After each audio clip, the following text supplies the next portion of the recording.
Oh boy. Oh boy. Oh boy, streamy, streamy, streamy. I'm feeling real streamy. I'm feeling real streamy right now.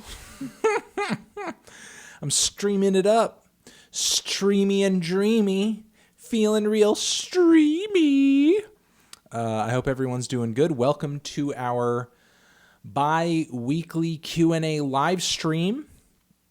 Where we go over a number of different things, just questions and super chats that you guys send in, and just answering questions, responding to statements, and I think that's all that we typically do here. That is the gist of the live streams.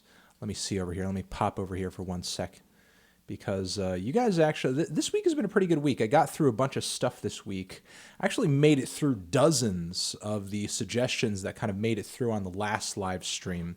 And there were a lot of good music suggestions in there, many of which ended up over on Twitter, the best of which you should check out on my page, theneedledrop.com or not the needle drop, but twitter.com/the needle drop. I posted the Bruce hack over there, as well as like a bunch of random stuff that people were suggesting that I really liked. The stuff that was the best to me, that was really kind of sticking out at me, I ended up sharing. I ended up really enjoying.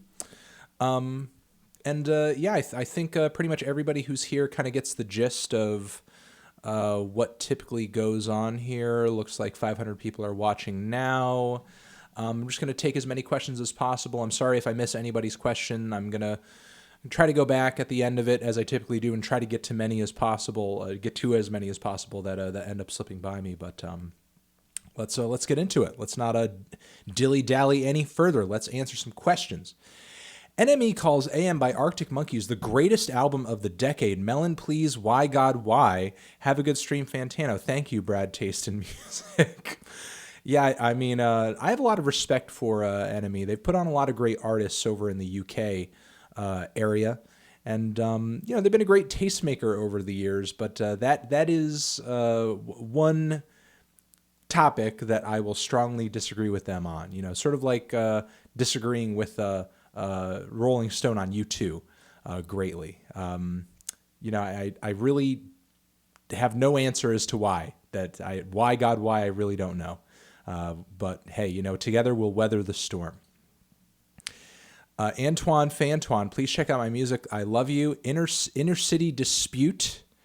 I'm gonna pray to God that is the name of your music, or else I'm never gonna check it out, because I have no means of checking it out other than this name. I have nothing else to go off of. So I'm gonna look up Inner City Dispute and hopefully that's where I'll find your music. Let me see.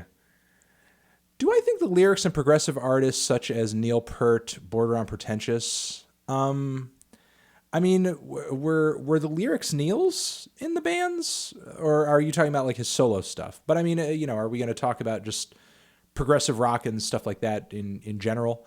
I don't know. I mean, I think for me, here's the thing with pretentiousness. For me, pretentiousness is kind of having a bit of an air about yourself that you don't deserve because you don't have the substance and talent to back it up. You know what I mean?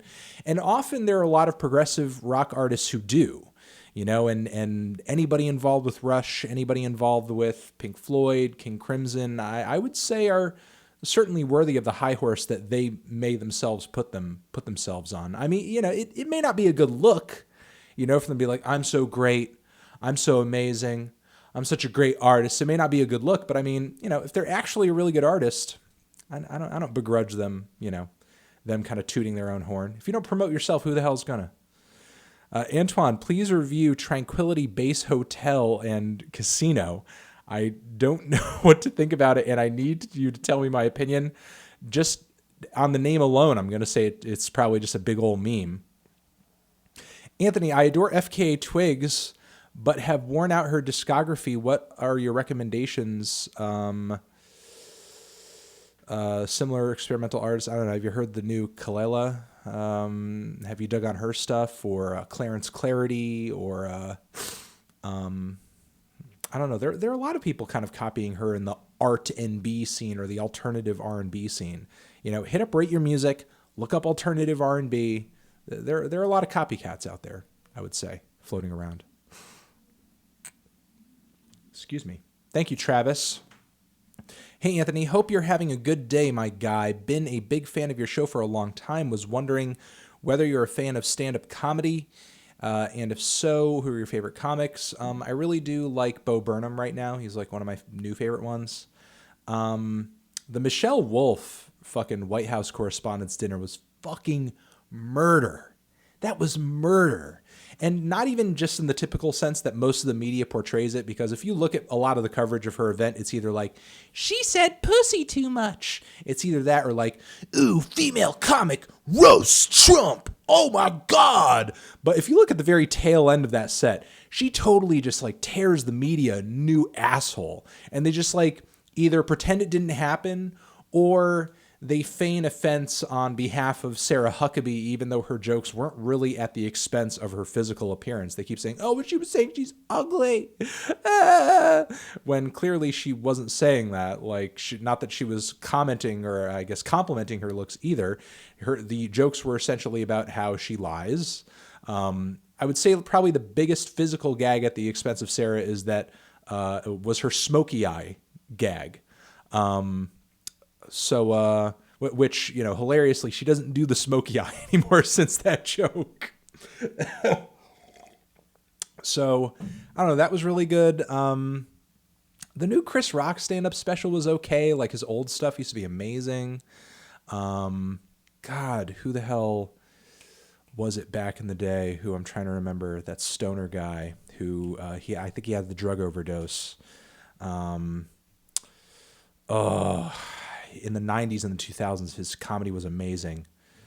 His name is slipping me at the moment, but I love Doug Stanhope. He's hilarious and very rude and very nasty. I love Maria Bamford. Maria Bamford is great. I'm going to, I think, leave it at that. You know, of course, Dave Chappelle, he's like an obvious pick. Jim Breuer used to be pretty good back in the day. Yeah, I think I'm just going to leave it at that. I could probably go on forever, you know, George Carlin, that sort of thing. But, you know, at that point, you're just kind of listing off like, oh, well, I like the Beatles. But yeah, everybody likes the Beatles, you know. Thoughts on the new Arctic Monkeys album dropping tomorrow? I have not heard it yet, so I have no thoughts outside of that. I don't know how interested I'm going to be in it, honestly. Like, their last record to me was pretty bland, pretty uninteresting. I really don't know how much I have it in me to be like excited for an Arctic Monkeys record. Will I ever review a Sky Zoo album? I listened to his newest one. I just thought it was boring. I don't know. It just sounded like generic jazzy beats, generic flows, sort of kind of sounding hard, sort of kind of sounding deep, but not really like getting to the point where it says anything so profound it really kind of wows me. It's just kind of okay. You know, he's just kind of one of those middle of the road artists who has a certain baseline of talent, but he doesn't really go above and beyond with it, in my opinion. You know, he has some like fantastic songs here and there, but his latest project this year to me just like felt really bloated and I don't know, just not really all that interesting. But I don't know if I'll ever review an album of his. I guess it would require one of his records to kind of stop me in my tracks long enough for me to want to comment on it beyond that. Will Kanye ever acknowledge Brockhampton? I don't know. I mean, there are a lot of artists out there in the underground that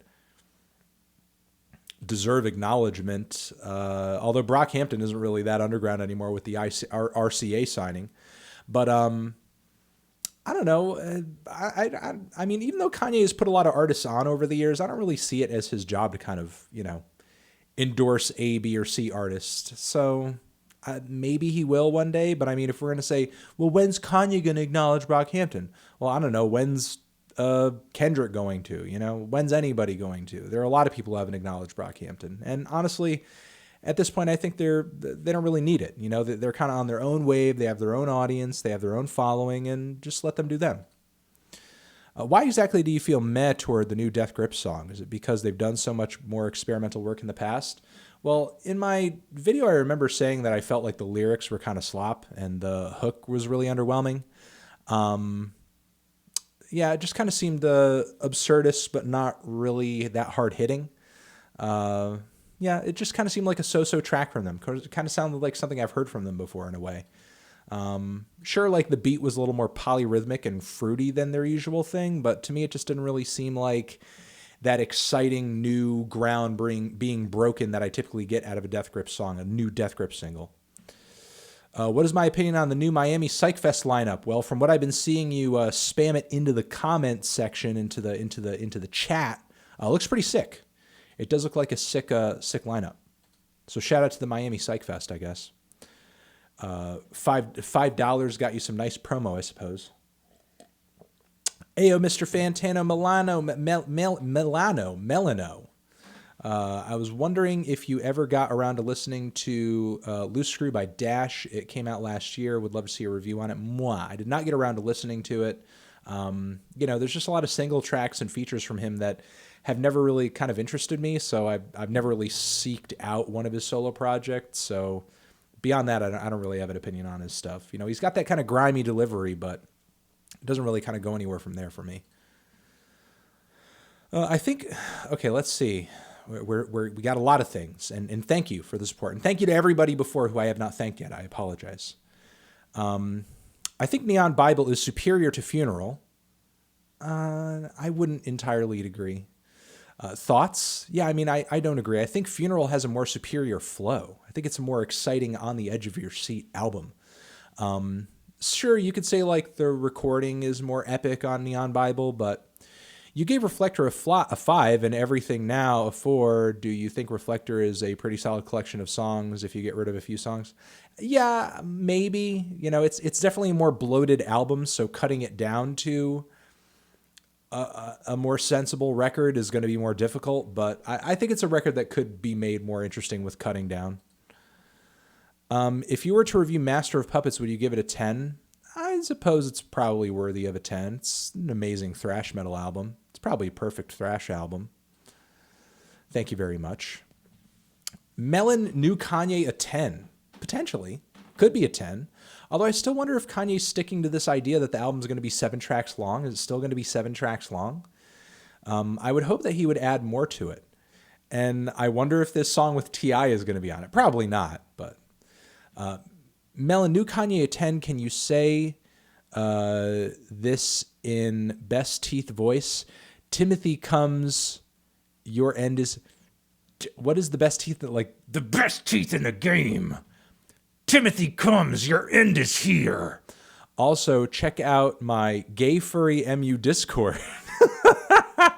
For anybody interested in that, please do hit that link.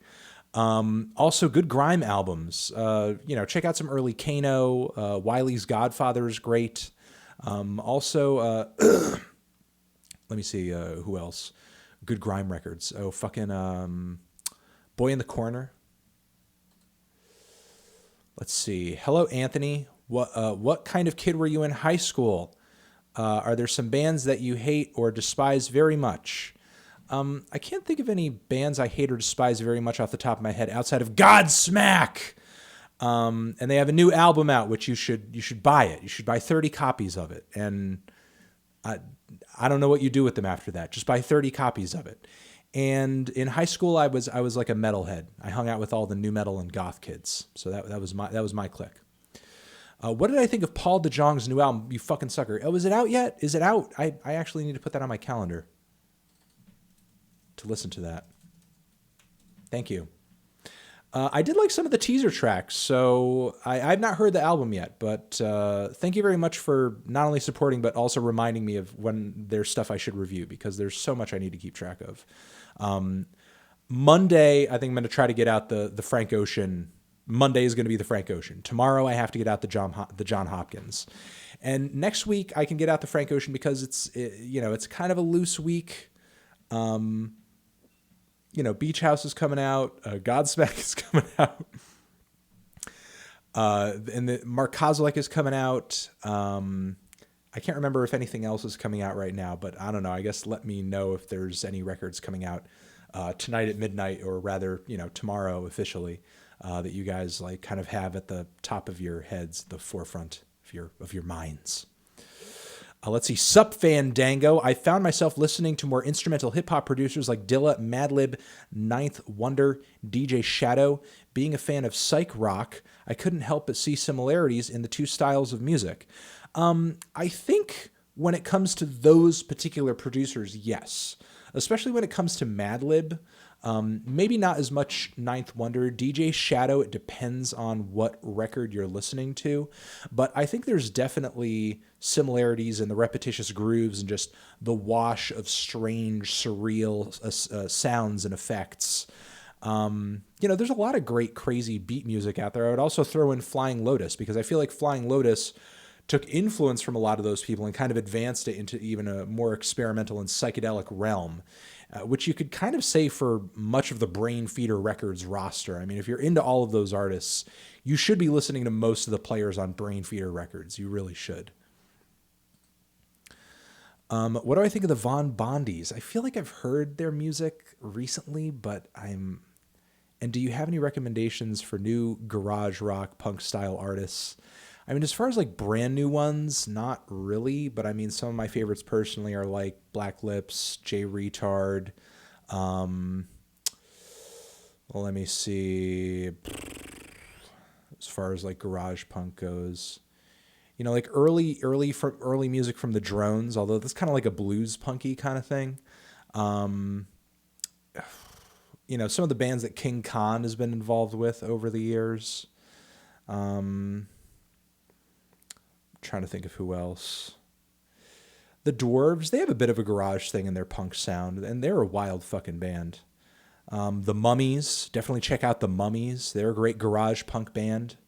Kind of like proto garage punk, but the Monks. Probably check out the Monks too. But that's off the top of my head. Why do I keep avoiding fuck you, Chip Skylark. Get the fuck out of here, Chip Skylark. All right, I don't want to hear anything from you, Chip. Okay? Get the fuck out of here, Chip. I've had it up to here with you. Okay, my teeth are better than yours, Chip. My teeth could steal your girl, Chip. Get out of my face, Chip. Your teeth are ugly. Ugly like your soul. I also forgot to mention, I'm trying to get into Death. So far, I've listened to Flesh and Power It Holds, and the cover of Painkiller. Anything else? I mean, I would say Leprosy is a great record. Leprosy is a really hardcore record. Humanity or Human is a great record.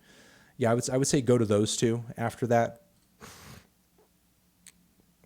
What are my expectations on the new Tool material? I don't know. Well, I mean, honestly, I want to be excited for a new Tool album.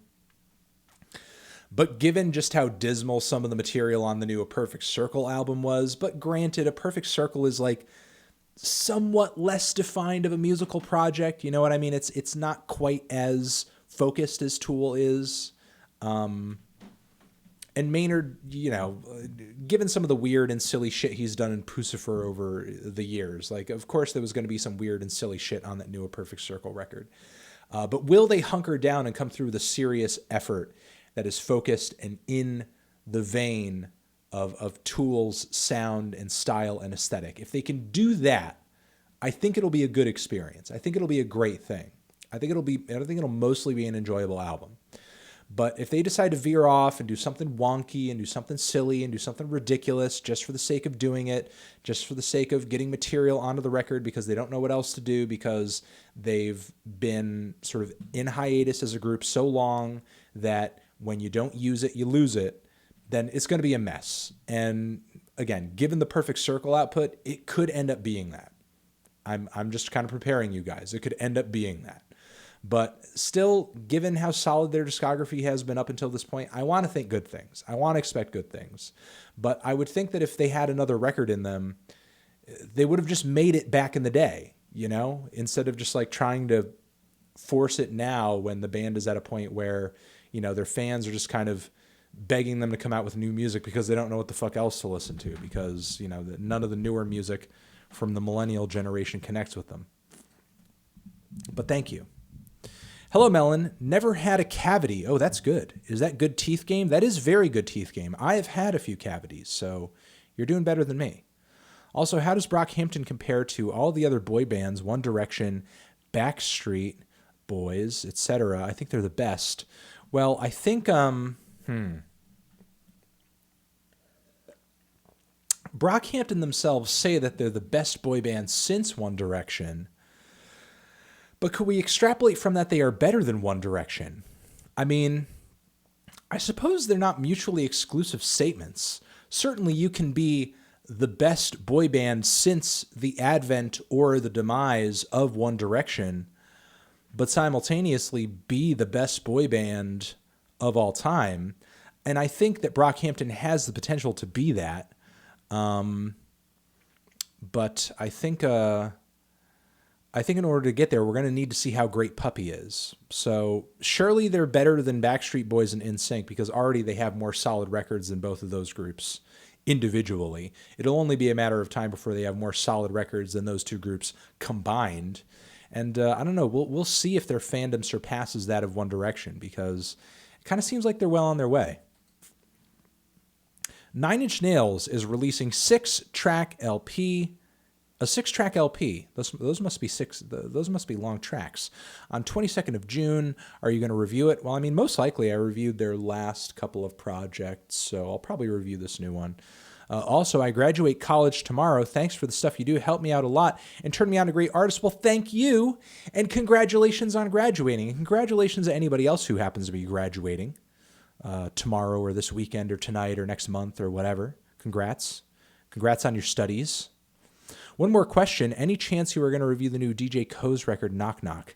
I haven't heard it, but I don't know. Let me put it on my calendar just to remind myself to check it out this coming week. And, if I dig it, I dig it. I remember his breakout record I was kind of mild on. I just thought it was kind of messy and all over the place, but I don't know. I'll give it a shot. Have I heard of Ruse Jonker? And what do I think of Rex Orange County? I've not heard of Ruse. Rex's music originally I thought was kind of mild and kind of middle of the road, but honestly, his sweet, catchy, endearing, white boy next door, blue-eyed soul has grown on me, and definitely looking forward to seeing what he's doing in the future. Let's see. Anthony, can we bring gifts to your live shows? If so, what size are you? I want to make you a jacket. Well, your boy is an XL. Because of my broad shoulders. I'm a broad-shouldered man. And, I guess you could. Hopefully I end up, I don't want to miss anybody's thing. But yes, I suppose you could. And you could bring things, people bring things for me to sign. People, take pictures. We high-five. So, you could try to bring a gift if you want to bring a gift. Although, nothing like, I am going to be traveling.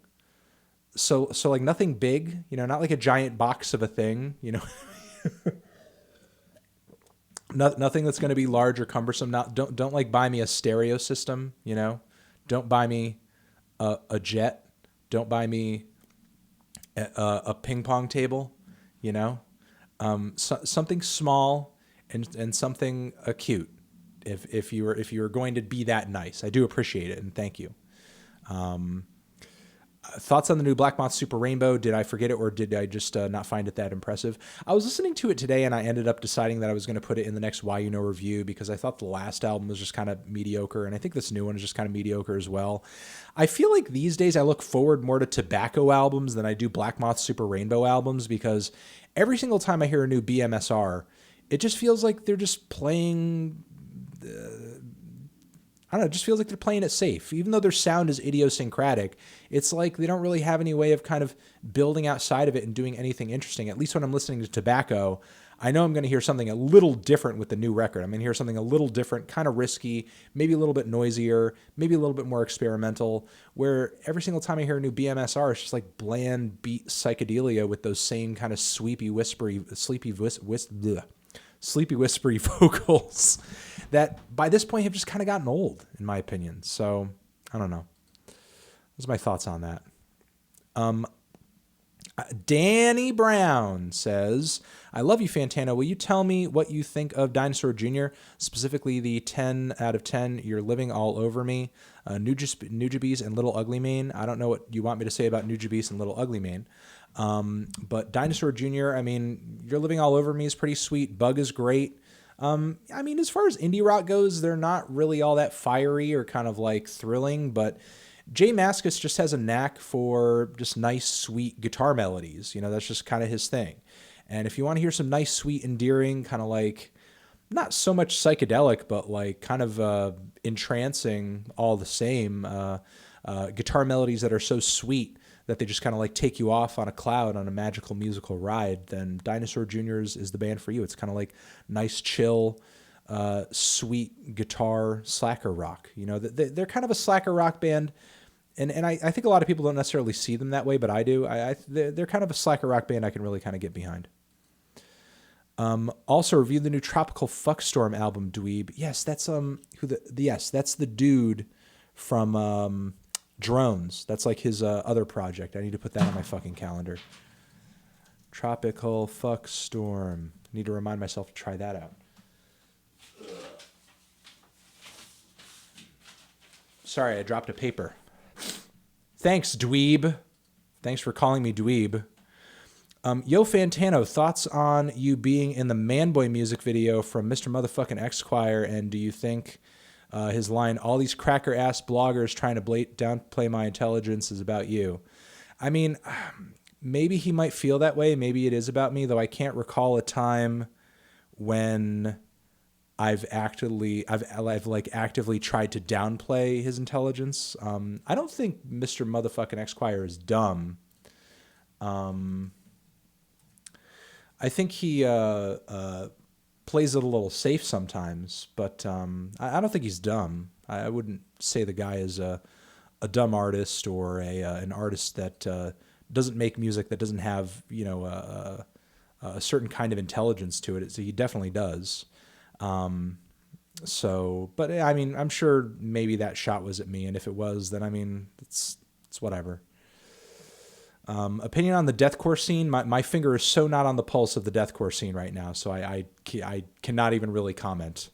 I guess I can say there's a lack of music interesting me in the deathcore scene, but thank you. I think Danny Brown will ever do the majority of an album in the lower register of his voice as he gets older? Rank these albums: College Dropout, Good Kid, Aquemini. I would probably say Good Kid, Aquemini. No, yeah, Good Kid, College Dropout, Aquemini is how I'd probably put that. Yeah, I mean, wait, no. Good Kid, Aquemini, College Dropout is how I would put that. Yes, that's it.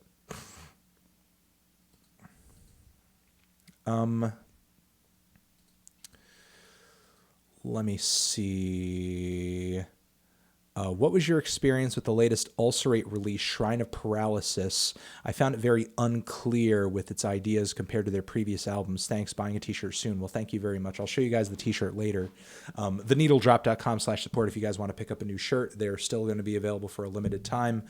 We're going to cut off the sales of the t-shirt this month at some point, but we will be bringing some shirts with us on tour, so you can find them there if you do end up going to a tour. Hopefully I don't run out of them. I don't know how many to bring.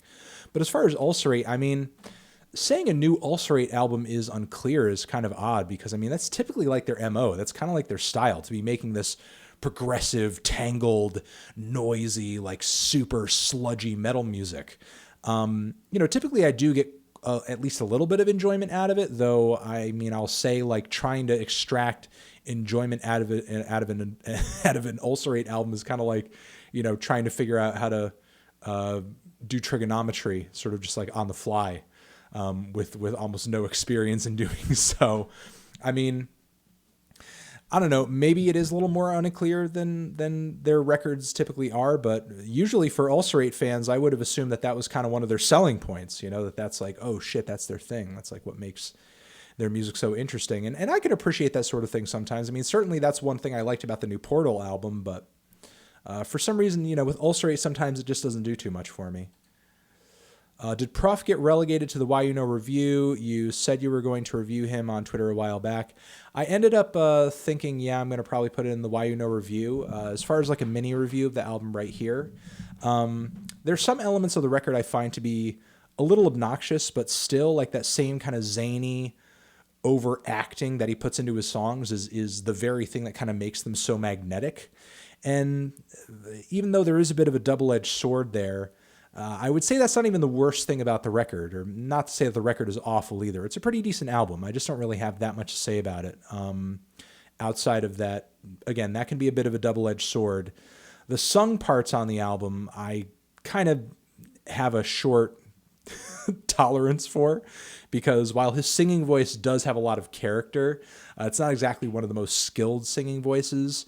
And this album of his doesn't feel like one of his most lyrical, in my opinion. And I get why. It seems like he's trying to go into more of that contemporary and trap direction to kind of keep up with the times and kind of,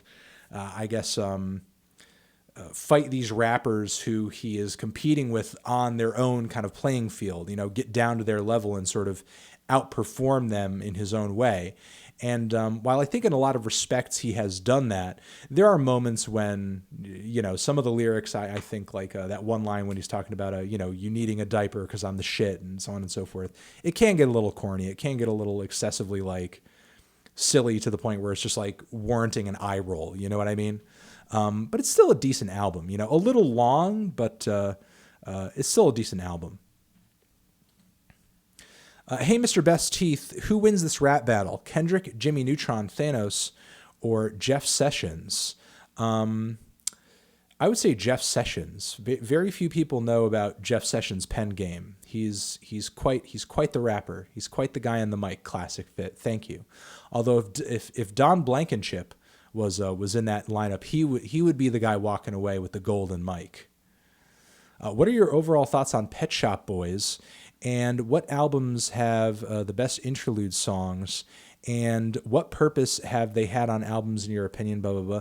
Pet Shop Boys are not one of my favorite new wave groups. They're kind of one of those bands, in my opinion, that kind of straddles like, I don't know. As far as new wave groups go, they're kind of dark. They're like maybe a little like gothy, but not so gothy that it's like, dangerous.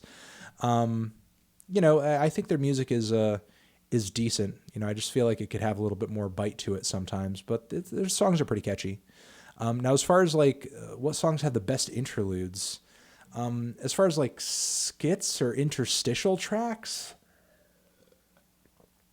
I don't know. I really don't know off the top of my head. I'm sorry. This is just a question I don't really think I can answer. But honestly, like when an interlude is good, to me, and you can apply this to any album. So think of an album where that feels this way to you. To me, when an interlude works perfectly, or when an interlude is great, is either when it's providing a little bit of a breather past a very intense or crazy moment on an album, or it's effectively linking two tracks or a few tracks together, kind of making the listening experience of the album more seamless. That to me is when an interlude really works.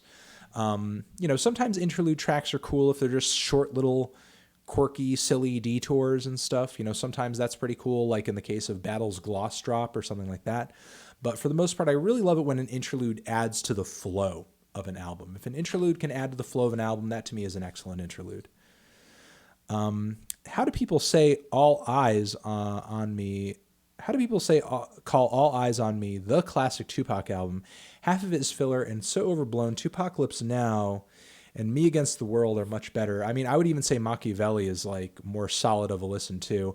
That album just has a lot of the biggest hits on it, and that's really all you can say. It's not a bad record. It's not a terrible record, but yeah, it's probably not the best flow of all of his records. Have I listened to BBNO $? Are you a fan? I have not listened to that person, but I'll just punch it in here. NO. I'll just save it up and try it out later.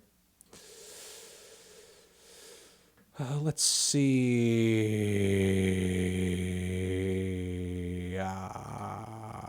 Postany Punktano. What do you want to hear next out of a band like Proto Martyr, who has already defined their own unique sound over the years? You skipped me, but here's 20. I'm sorry if I skipped anybody. I'm going to try to go back and get some questions that I might have missed earlier, so I apologize for that.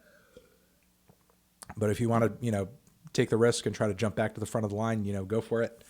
But as far as Proto-Martyr goes, what I would like to continue hearing from them is exactly what I kind of heard on their new track that I talked about in the latest tracks video off their upcoming EP. I think it's coming out in June.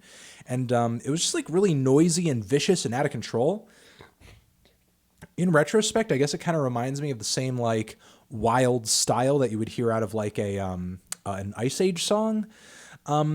Not that I want to hear them do that all the time, but I felt like one of their primary issues, at least with their older stuff, is that they've always played it a little reserved, in my opinion. I feel like they kind of mitigated that with better songwriting on this last record and better song structures. But for their performances and stuff to get a bit more wild on this forthcoming EP, hopefully, given the latest teaser track, would be really interesting. Would make their records more exciting for me, for one. Not a question, but I discovered you through the Sardonicast episode, binged all your videos, all of them. I have 2,000 of them, and immediately subscribed. You've helped me discover a lot of new musical. Ricky, thank you. I love you. I love a satisfied customer. Mwah, mwah, mwah, mwah, mwah. Who won, West Coast or East Coast hip-hop? Which style of hip-hop has a bigger influence on rap today? Ooh, I would say... I think you have to kind of give it to East Coast at the end of the day, because East Coast is kind of like the Petri dish. You know what I mean? Like, where it kind of starts is where things ultimately are how things have kind of ultimately, been influenced. It's just kind of, as far as like, even if you don't hear it in a lot of music today, like apparently, like the fact that was kind of where the stomping grounds were, you have to kind of give it to New York. Oi, if I send you my album link, would I listen to it? It's experimental shit. Maybe.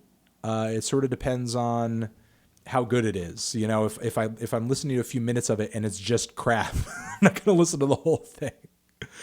But and listen, it's nothing against you. It's nothing personal. It's that I can't listen to every single person's album. And listen, I can't even listen to every single album that's coming out on a label. But here's the thing: if you want me to listen to your music, either use the email interface on my website, hit me up on social media, refer me to a link where I can hear some of your stuff, and don't just throw an album in my lap, because here's the thing. If you're a nobody, you're a newcomer, nobody knows about any of your stuff, no one's just going to sit there and listen to an album. And I'm not saying that to shit on your record. I'm saying you have to keep this in mind as far as like marketing your stuff and trying to get out there. Like, you need to think of trying to get your music out there in song form. As you gain an audience and get more people listening to your stuff and following what you're doing, then you can kind of pull them into a more intimate space where you're kind of exposing them to more long-form content.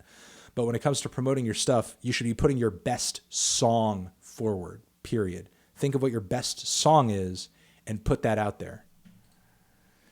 Hey, dude, recently saw your contemporary country starter pack video. It was really interesting. It got me wondering about your opinion on country artists like James McMurdy, John Haidt. I can't really say I'm not well-versed in the discographies of either of those artists. Snerd Burglar, but I can save their names and try to get edumacated later. Oh, what the heck?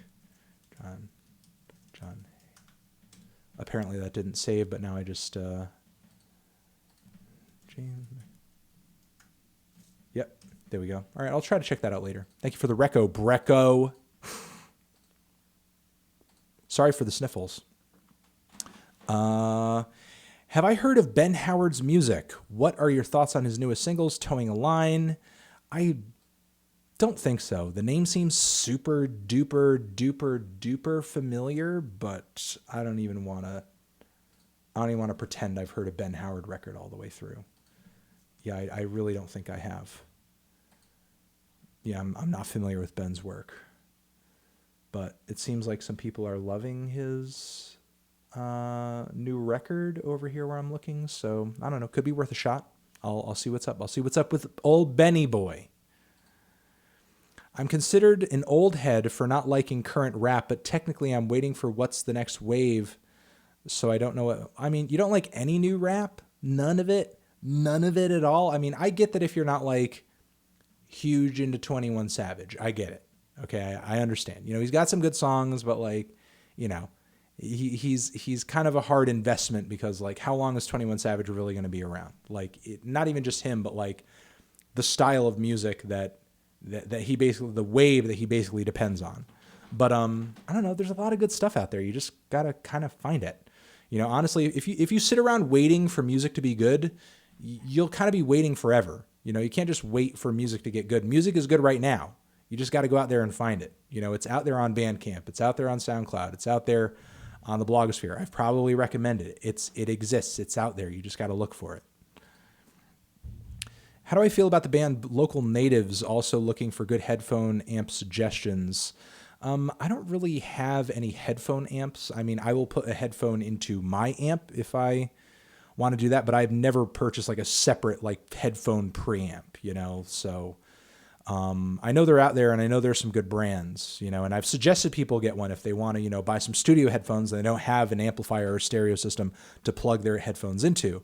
But it's something that personally I've never purchased. I've always just plugged my headphones into whatever amp I've owned for my stereo. So I really can't say. But as far as Local Natives, I've always just thought they were run of the mill, you know, just so. And that opinion hasn't really changed. But thank you. Do I ever get burned out of listening to music in general or even just a genre? Does your mood affect? Well, I have to listen to different genres all the time, so it's hard to get burned out on a particular genre. Sometimes it's kind of hard. Sometimes it's easy to kind of get burned out on a certain artist or just get sick of their sound if they if they fail to continue to progress it. You know what I mean? Like if you're not trying different things, if you're not shooting for new sounds, if you're not, I don't know, trying to advance things forward in any way on your next shit, things can get kind of tiring. And yes, I can get kind of burnt out on music, but I make sure to pace myself. And, you know, I've just been like kind of consuming it at a certain pace, just day in and day out for years to the point where I'm just kind of used to it at this point. Do I think rock will come back, or is it destined to be to outshine by hip hop with the younger crowd, so on and so forth? I think it's going to be obscure for a while, honestly, until it finds a way to embrace some of these new sounds that millennials are liking, and also just kind of find the next chapter in its story. Because as of right now, I feel like it's dabbling a little bit too much in just nostalgia to give anything new to the youth. FNM Angel Dust for Classics Week. Man, if you don't do it, my RV will get smaller and smaller until everything is ruined and I'll be reduced to a kindergarten crack Hitler addicted to caffeine, a real midnight cowboy. Okay, well, wow, that's quite a predicament that you'll be catching yourself in. I don't know if is that even the Faith No More album that one would want to review? You know what I mean? Like, it's cool, you know. It's maybe one of their more mature records, but is it the most fun Faith No More record? I don't know. I mean, we'll see. We'll see what happens this Classic Week. We'll see. But Scott, thank you. Love your reviews. Would you say that you enjoy new rap overall? What new hip-hop music do I enjoy? I mean, if you want to see which ones I enjoy the most, I mean, I would just check out my loved list and see what rap records turn up there. But I mean, as far as like, you know, do I enjoy newer rap generally? I mean, yeah, I would say so. What newer rap artists out there do I really dig or do I really like? I mean, I really like the new Quelle Chris and Jean Grey album. I really like that new JPEG Mafia album. That's really good. Even though some people jump down my throat for liking it, I do like the some tracks, quite a few tracks on the new Little Yachty record. I'm kind of enjoying the new Block Boy JB mixtape, Simi. You know, rap right now, considering the mainstream and the underground, is really kind of more all over the place than ever. You know, it might not seem like that if you're just looking at the top played songs on Spotify or the top 40 or whatever. But honestly, there's so much versatility, there's so much diversity out there. You just got to kind of go on the internet and find it. It's just, you know, I like new stuff from Ski Mask the Slump God. I mean, these guys will tell you there's a lot of newer rap records that I like and have reviewed and have recommended. There's a whole hip hop playlist on my channel where it's just nothing but rap reviews. So I would give that a shot. Hey, Merlin. What score would I give dude with acoustic guitar playing the beginning of Stairway to Heaven? Also, how did I become vegan? I was vegetarian first, and then I just slowly became vegan over time as I learned to just cook less and less with animal products. Also, how do I get thick as a vegan? Look, I mean, you can gain weight as a vegan. You can gain weight as not a vegan. It's just a matter of calories. Okay. Are you eating more calories than you're burning? And if, you want to get like thick and kind of meaty, then you should probably go to the gym and lift weights and just, do the cycle where you're bulking for a little bit, but then you kind of pull back on that and then you lose the weight and then you keep the muscle. And then, later you bulk a little bit more and then you gain more weight and then you cut back and then you lose the weight and you keep the muscle that you gained there. So, that's really all there is to it. Go to the gym, eat big, and just try not to get too fat. So let's move on from there. Who is the worst band of all time? Why is it Of a Revolution? Yeah, they're pretty terrible, but honestly, I think there are worse bands out there. Like again, I'll say Godsmack. I keep saying Godsmack, but I honestly think it's the case. OAR is pretty bland though. If bland, run of the mill, like lifeless, flavorless, tasteless rock music is like the bane of your existence, I could see why you're not a big fan of OAR. But thank you very much, Nick. Driver Man. Ayo, Melon. I just copped a VIP ticket to the Stanhope, New Jersey show, so get ready to meet my ass. I'm going to meet your fucking ass.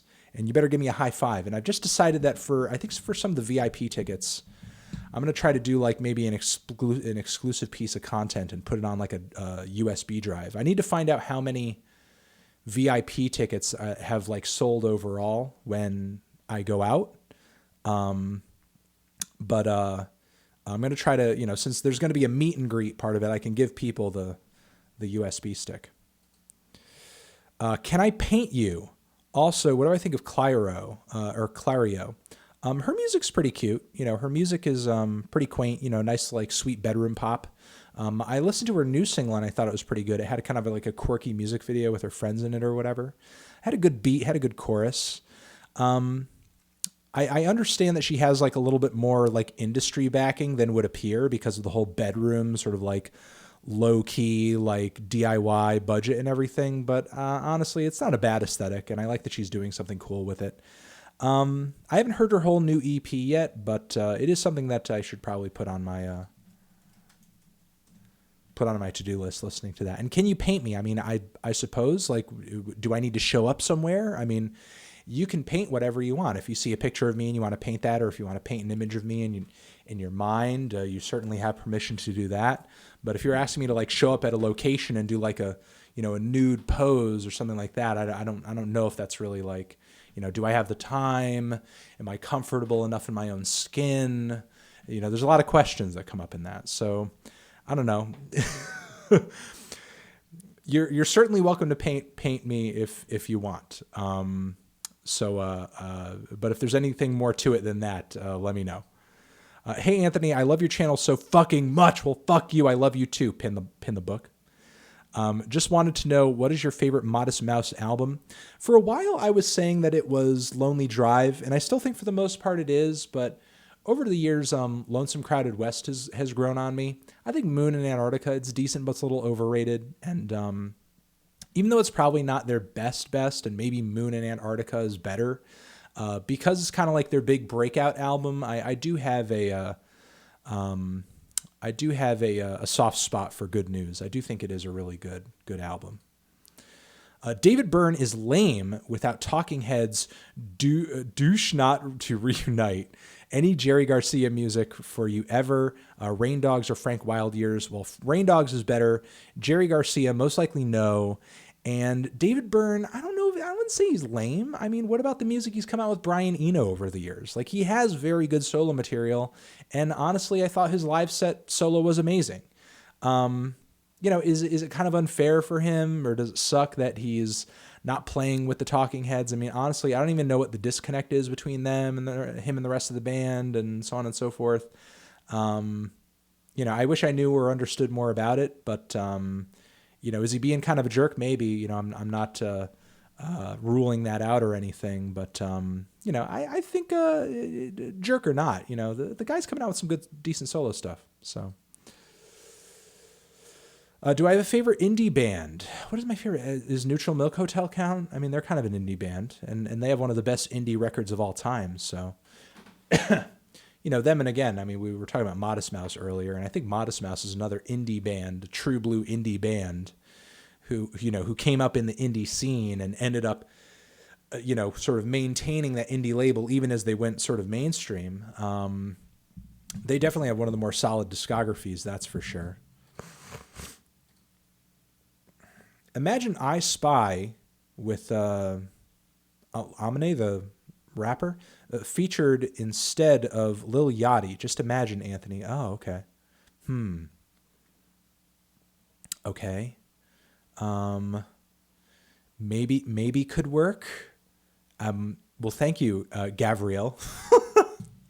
I'm imagining it. Seems like it could be cool. I think he brings a totally different flavor to a track than Yachty does, though. But hey, I totally appreciate him. I love him for giving props to Injury Reserve, because that is fucking important. That is important. What are your thoughts on Sweet Trip? That one record, Velocity Design Comfort's amazing. Like, the production on that record is so luscious and colorful and glitchy and psychedelic and overwhelming and orgasmic. I guess those are my thoughts on it. I love your shit, by the way. Thank you. My musical taste is derived 80% from your reviews. Well, I hope that I'm just making some good recommendations. That's all I'm trying to do. That's all I'm trying to be. I met a guy named Olaf, a month or so ago, who, where I met him, his record collection was there, and he was telling me how much he watches my videos and so on and so forth, and he loves my videos, and so I was looking at his record collection, and I was like, looks a lot like my record collection, and it was cool though. So it's flattering to sort of know that you guys are getting turned on to some good shit, because that's all I'm trying to do, just turn you guys on to some stuff that you love. Where would I rank Sorcerer in Miles Davis' discography? Not a record I really know that much about to really kind of say where I would rank it in his entire discography. Like, is it better than is it better than Bitches Brew? Is it better than Birth of the Cool? Is it better than any of that shit? I really don't know. Is it better than Silent Way? I really have no idea. But thank you very much, Blue M&M. I love you. Give me kisses. Hey, Anthony, have I ever heard of the band Dark Shrine? They're an East Coast Canadian metal band. Although, hold on a second. Let me remind myself. Let me remind myself to try out that Miles album. Although maybe it's a record I might be familiar with just from the album cover. No, I cannot say. I know I've heard quite a few records right up until this one, but again, I cannot. But it looks like one of his more highly regarded records. So I don't know. I'll give it a shot. Dark Shrine, East Coast Canadian metal. I have not. So I mean, I'll just have to take that recommendation and stash it in my pocket. They're on the come up. Great self-titled LP on Bandcamp. Okay, well, you're selling me on it. Great self-titled LP on Bandcamp. I'll give it a shot. Hopefully they come out with something new soon then. All right, let's move on from there. Daniel Pelosi, thank you. Hey, Melon, I know how much you liked the Idols record from last year. What's your opinion on similar bands like Cabbage and Shame? Also, can I get good luck on my politics exam tomorrow? Good luck on your politics exam. Love you, love you, love you.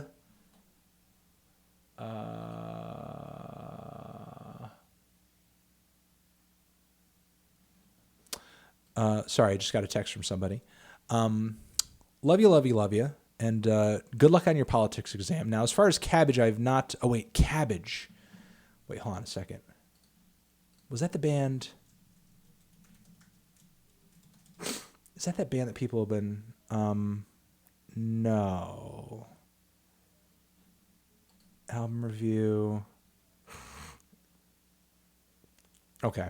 That's another band I was thinking of, but I've not heard Cabbage. Now, Shame, I think they're kind of a generic post-punk group, honestly. Like, they didn't really have a sound that stuck out to me, and I don't really see them as being much like Idols. I mean, to me, Idols is so much more of an aggressive group that has so much clearer of an influence from like bands like The Fall. The vocals are so much more insane.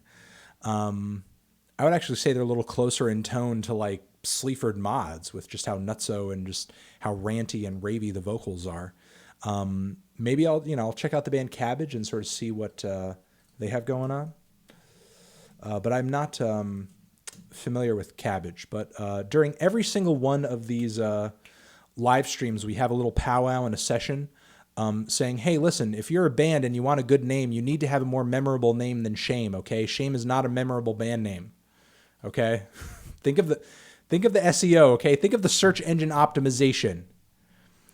Hey, Anthony, thanks for the awesome videos with the upcoming Nine Inch Nails tour. What are your thoughts on the band selling their tickets exclusively through box office in order to reduce scalpers? I mean, scalpers suck.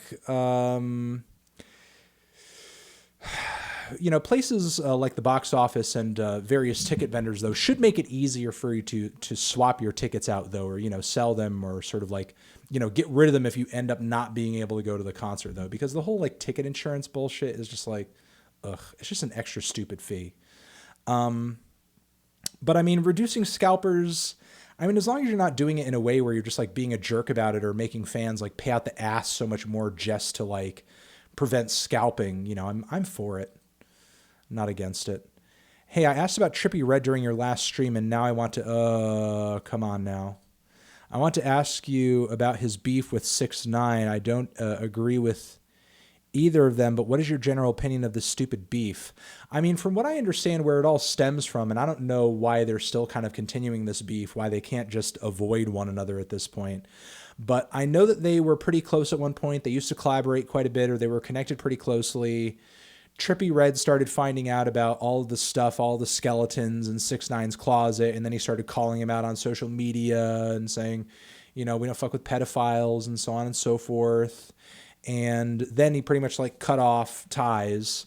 And again, I don't know why they're sort of continuing this feud. I mean, you would think that he just like would cut off ties and then just go from there. But the thing is, like, with rap music, with a lot of these newer, younger rappers and with social media, it's just so easy for them to just shoot off at the mouth and just be like, oh, well, fuck that guy, or that guy's stupid. And, honestly, like, a lot of it has to do with the fans, too, because the fans are, like, in the comments, or the fans are, like, dogging them, like, oh, he said such and such about you. What do you think about what this other guy's saying? What do you think about what he thinks? Blah, blah, blah, blah, blah. And really, honestly, it's like they're just trying to, like, it's basically the equivalent of fight,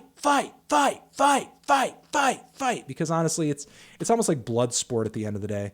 So, again, I don't know why they're continuing the beef. It just sort of seems like there was a split off for obvious reasons, and they should just kind of stay separated. I don't know why, I'm not expecting them to become friends or anything, but honestly, like, if you called the guy out and you're just like, I don't want to have anything to do with this guy anymore, then just don't have anything to do with him anymore. Like, if he's not affecting you directly, then just fucking forget it, because you have an audience, a sound, a lane, and really everything all on your own in this other side of the rap game. Do your thing. Do your thing. Would you debate with Jordan Peterson if I had the chance? Also, songs for the deaf for Classics Week, maybe. No, I would not debate with Jordan Peterson if I had the chance, because honestly, like, and I guess it sort of depends on what you mean by debate. Like, are we going to get in front of a crowd and just jerk each other off mentally, just like for the pleasure of an audience, just be like, oh man, oh, he so pwned him. Oh, he pwned him. Fucking he's pwned. Because honestly, I don't see Jordan Peterson as that honest of an actor. And I actually have a video kind of talking about that coming out on the Fantano channel sort of soon. I think he has some silly ideas. I think there are other topics where he does make quite a bit of sense.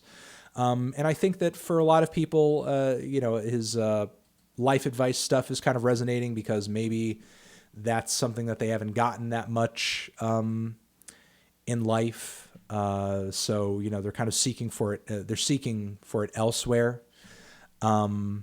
maybe some people do need to be told to clean their room. I personally, that's never been something anyone has ever needed to tell me other than my parents. But, some people, I guess, are late bloomers and they need someone to kind of come in and be daddy and kind of guide them through these wonder years of their lives where they're probably wondering now more than ever because things seem so turbulent and seem so crazy and seem so polarized. And, honestly, I feel bad for a lot of young people kind of coming up in this fucked up world because, all you can really do is, you don't have much frame of reference on a lot of things. And probably a lot of people are sitting there wondering, how did things get this fucked up? Why is everybody so angry at each other? Believe me, it was not as polarized. It was not as bad when I was a kid. I mean, listen, when I was a kid, things were shit, but it was not as like aggressive. There weren't literally people on the internet, like trying to find ways to destroy your life and tons of other crap that we can get into. But, I think he's just resonating with a lot of people who just kind of need guidance. And, hopefully they're getting that. Although I think, unfortunately, with that guidance, he's kind of ushering in like a lot of silly theistic mumbo jumbo. And, he's not a right winger, but he sort of seems to rattle off these talking points that for whatever reason just gives right wingers boners. And not that I think he's sort of, herding people into the right, but certainly I think the crowd of people who organize around him may sort of, usher the people who sort of enter into those conversations because of Jordan Peterson. Because, I've seen some video clips at his, things or his live streams where people are asking him like, to comment on the Jewish question as if like, Jesus Christ, like, I mean, Jordan Peterson, he may say some things that does make the right wings dingle tingle, but I feel like you've really like fucking read this guy wrong if you think this dude's going to come up here and just be like, oh yeah, Hitler was great and blah, blah, blah, blah, blah, blah, blah. Like, he's not fucking Satan. And anybody who, sort of seems to think that the extermination of a race of any people is a good thing, you're really truly fucked. And it's sort of sad that you would try to prod at someone like Jordan Peterson to try to get him to espouse your twisted worldview. And again, at the end of the day, I don't think any of this sort of lays squarely on Jordan Peterson's shoulders. I wouldn't say, oh, this is your fault. This is your fault. Because honestly, like, if you amass a crowd doing anything that you do, you're going to attract some fucked up people. And, I know in my experience, I've certainly done that. And again, not sort of with the wish to do so. Just some people out there are just really, really fucking twisted and need something to watch, need something to follow, need something to believe in. And sometimes that thing becomes you, whether you want it to be or not. Jordan Peterson, I think as a thinker, he's a little overrated. He's kind of like a bit of a Christian Deepak Chopra. I don't sort of see what I would get out of a debate with him because, I mean, I've heard the guy speak for hours and hours of things, debates and YouTube video stuff that I've checked out because people are like, oh, you got to check out his YouTube stuff. And, to me, he sounds like, just your run of the mill Christian kind of apologist who isn't super right leaning, but a little middle of the road. To me, not like saying a whole lot of stuff that I think is like super profound, but hey, if he speaks to you, I guess he speaks to you. Not to say that if I didn't see him and if I didn't have an opportunity to talk to him, not to say that I wouldn't try to ask him a few questions just out of my own, morbid curiosity. Although I don't even know what any of that would be off the top of my head. But hey, Anthony, love your channel. Was wondering, how do I feel about the Cardigans? Their music's pretty sweet from what I remember. If I'm even correct on who I'm even thinking of, I'm probably thinking of the wrong band entirely. Yeah, I was thinking of like the 60s band. I'm not even thinking of this band. And really, I can't even say, I don't even really think I've gotten into their stuff. I've just never really gotten into this band, this sweet Swedish indie band. But Weaver, thank you very much. And, I'll check out some of their stuff. And if I dig it, I'll, throw the tracks or, whatever I ended up liking up on social media. Thanks for the Reco Breco. And sorry for some of the questions I missed. I'll try to go back and get to some of the ones I missed before the live stream is over. Let me get a sip over here. No Name Hotel, big fan, Anthony. Any chance you could review my EP? Well, only if your EP is so good that I want to share it with my audience. Because I typically don't pull things out of the ether just to be like, hey, I don't like this. If your EP is so fucking good, it knocks my socks off that I have to talk about it because I feel like the world needs to know about what you're doing, then sure, I can review your EP. So the chances of me reviewing your EP are the chances of your EP being so good that it blows my mind. So if you don't think that you're making mind-blowing shit, then the chances are slim, Jim. But still, thank you, and have a good day. And, shoot me your EP on Twitter, possibly, or anthony@theneedledrop.com. That's my email. And reference this exchange, and, I'll try a track. I'll try to give it a shot. J.A., have I ever heard of the band Clem? They have an EP titled This Will Hurt and are about to release a full-length LP. Let's see. Clem, This Will Hurt. No, I have not heard of them.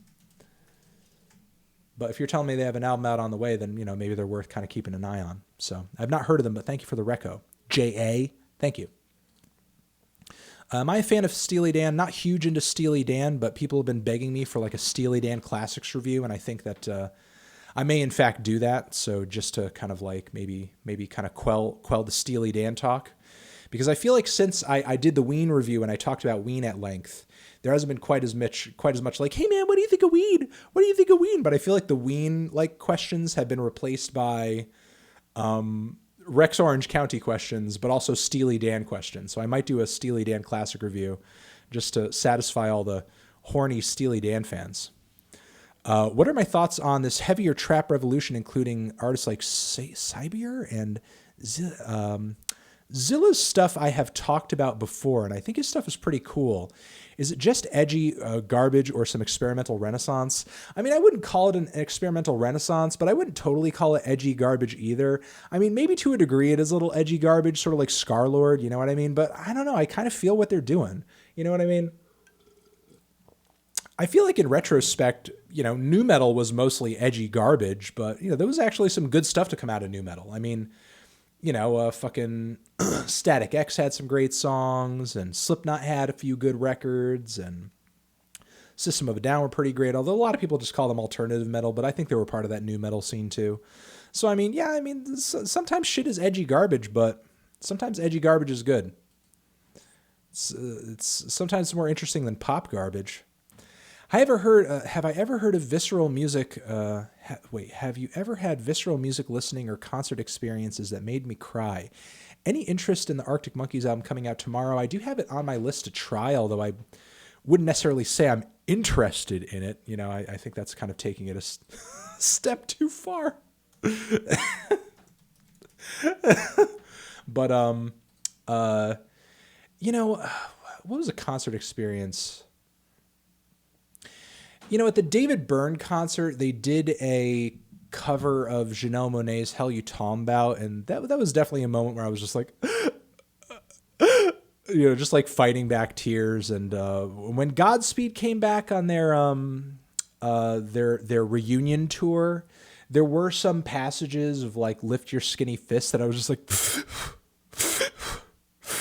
like I've never like bawled my eyes out at a concert, but I saw the Mountain Goats play live like last year at some point, and I almost cried to some of those songs because I've been listening to them since college, and it was kind of like a weird moment because it was like, wow, like these songs used to mean so much to me 10 years ago. It feels like such a long time ago now, so if some song is hitting me in kind of like the socially aware feels or kind of the nostalgic feels. But then again, there are other pieces of music like, it's not a nostalgic song, but Fleetwood Mac Landslide, that song gets me fucking going every time. And it's an incredibly sad song. Like if you really get into the lyrics and you look at what the song is actually about, it's an incredibly sad song and beautifully poetic, and just putting that song on just like makes me fucking just lose it. So yeah. Thoughts on the Japanese band Deer and Gray or Atlanta rapper Little Wop? Little Wop, I think his voice is kind of unique, but sort of like, 21 Savage. He's a little one-dimensional. And Deer and Gray, their songs are pretty fun, but they're a little too zany for me at points. Why haven't I reviewed any John Mayer records? I'm not really a fan, so that's most likely why. I just find his music to be a little, I don't know,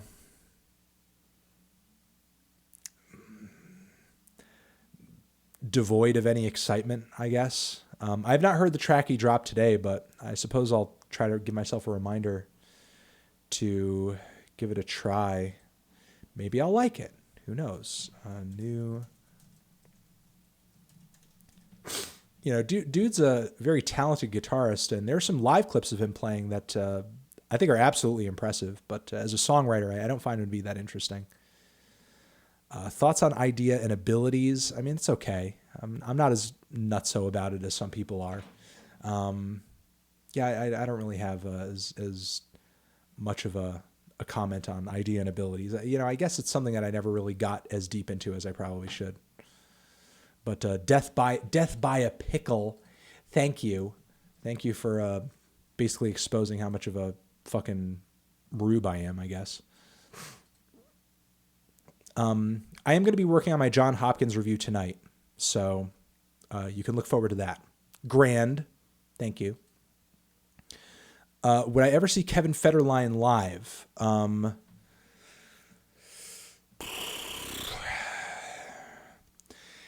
Probably not before I engage in some doctor-assisted suicide, but hey, never say never. Did I get a chance to listen to Ski Mask, the Book of Eli before the label took it down? No, I did not. So I'm kind of wondering if you kind of screwed the pooch on the promotion of this thing by doing that. But when the hell is it even coming out? Is it coming out soon? I really have no idea. So have I listened to or enjoyed any Latin American rock or experimental music? I reviewed a couple of Latin American records lately, but not any rock, though, or experimental music. I guess I reviewed some Meridian Brothers stuff, and they're kind of experimental, but nothing super experimental. As far as, if you have some, contemporary shit, like some 2018 experimental Latin shit, I would actually like to hear that, if you guys have any suggestions. Was there a record? I thought I had a record coming up that I'm looking at my calendar now, that I was kind of like, no, I must have it down a ways or something, but I'd love to hear some contemporary, newer suggestions of stuff that I could review. You know what I mean? If you hand me some record from 1980, it's, I might like it, but I can't do much with it. What was the last song that made me cry? I can't really think, a newer song. Not really. I haven't cried to a newer song in a while. But again, sort of back to my landslide comment. Will I ever review the new Dave Matthews Band album? Do I like DMB? I like some of their older stuff. I remember when I was a kid, I had Crash on CD, and I enjoyed that quite a bit. And Too Much was a song I just loved. You eat too much, drink too much. But their live shows I've always found to be just a little excessive. I don't know, out of nostalgic curiosity, because they were so big when I was a kid and I used to listen to their music when I was younger, I most likely will try out the new album, but I don't know if I'll personally have an interest in reviewing it, but, I guess it's just kind of a matter of my personal interest kind of working against my review interests, you know what I mean? Because I know whenever that album drops, there's going to be 4 mixtapes or something that somebody's going to be like, you got to review the mixtape! Review the mixtape! So, I don't know. I'll try to keep an ear out for it. And hey, maybe Dave will pull through. Do I think Cuddy will make a comeback? Am I hyped to see Kids See Ghost? Yeah, it could be an interesting record. I think it's a record worth looking forward to. Do I think it'll necessarily bring Cuddy back to rare form? Not necessarily, but I think with Kanye there is a chance for both artists to be kind of doing better. So, or doing something different or more interesting. Certainly it'll be better than Wizard. It can't be worse than Wizard. So, Racini Cartano. What do I think of drum and bass, specifically Hospital Records artists? It makes the best driving music. Drum and bass does make some excellent driving music. That is true. Although I don't really think I've gotten that deep into the Hospital Records artists. I mean, I know, some of the majors around drum and bass and jungle and that sort of thing. But honestly, I don't think I've gotten that deep into Hospital Records. Assuming they probably put out a lot of newer stuff as well. Let's see. Okay, Fred V and Graphics, I've heard stuff from. Let's see. Okay, Netsky. I just wasn't familiar with who's on the label and who's not. But outside of that, I've not heard of a lot of the people on this label, so try to give it a shot. I'll see what's going on here with the drum and bass, the newer drum and bass stuff. Where am I at? Hey, glad you like Japan. Lead vocalist David Sylvian has some solo albums in a more abstract electronic vein worth looking into, i.e. Blemish. Oh, that'd be sick. That would be sick. I'm gonna look into that then. Yes, I did enjoy end up liking their stuff, and I was actually pretty impressed with the fretless bass work on their shit. That was actually sick. That was actually pretty sick. There's some good fretless bass stuff in the 80s, and I just wish it was a sound that kind of maintained a little bit, but unfortunately it just sort of seems like it's died out. So I guess Earl's Sweatshirt isn't free. LOL. Also, do you think Flying Lotus will drop this year? I've lost hope. It's been forever since You're Dead. It hasn't been that long since You're Dead. When was You're Dead? When was You're Dead? What, 3 years? 3 years ago? 2014. Okay, so it was 4 years ago. It's been a while, but I mean, Flying Lotus is an artist who, and I've been watching his Instagram. I think he was in Japan for a while and was just doing nothing but just Instagram stories from Japan. Maybe he's doing some music over there. Who the hell knows?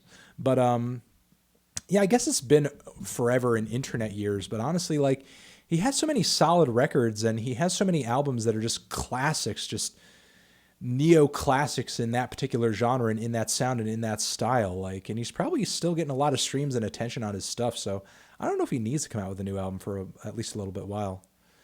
What is my problem with Jordan Peterson? The dude literally is trying to take on the same people who defamed you at Fader. Well, I mean, I don't subscribe to the idea that the enemy of my enemy is my friend, just because Jordan Peterson might have a disagreement with some people of the radical left who I might also disagree with doesn't change the fact that he also says stupid shit.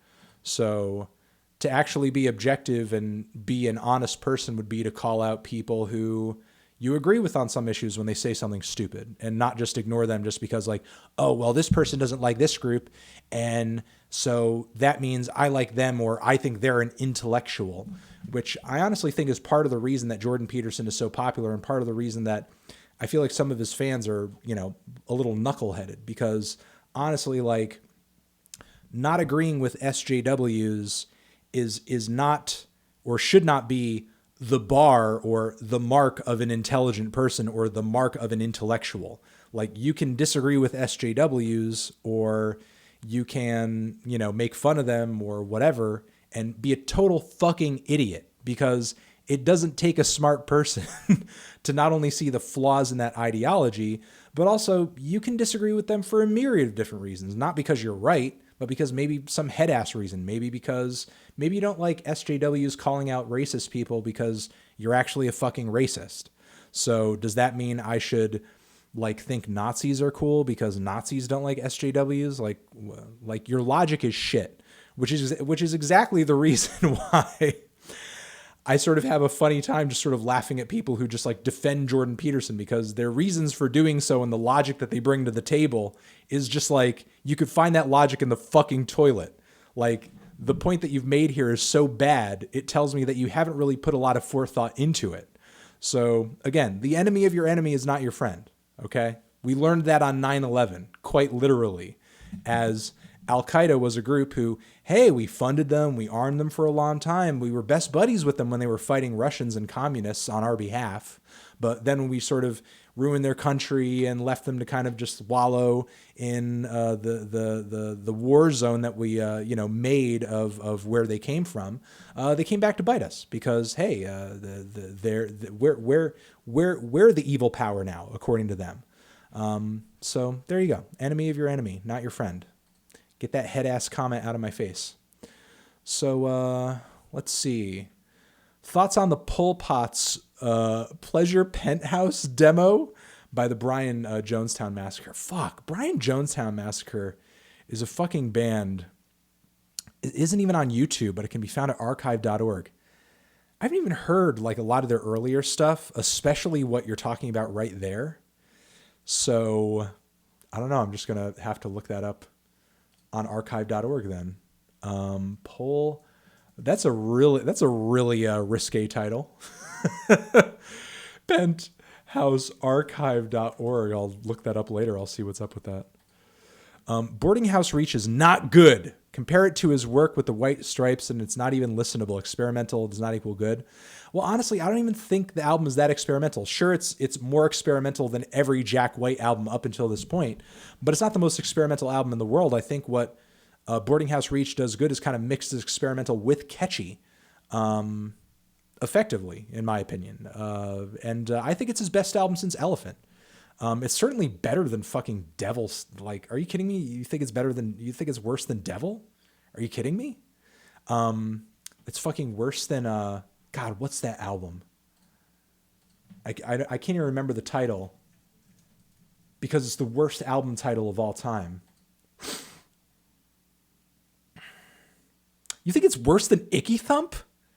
You think Boarding House Reach is worse than fucking Icky Thump? Like, listen, I'm not going to say Boarding House Reach is better than White Blood Cells, okay?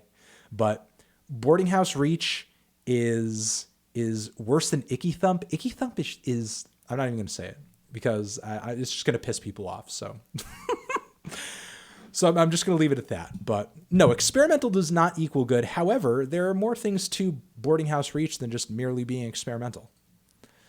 Hey, what are your thoughts on Chester Watson? You know, he has some good flows, but I just find his delivery kind of underwhelming. You know, some of the whisper rappers, they don't do too much for me.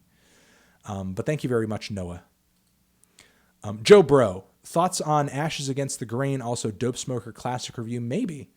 Ashes Against the Grain I don't have too much of a comment on, but Dope Smoker Classic Review would be pretty fucking epic. I'll have to say.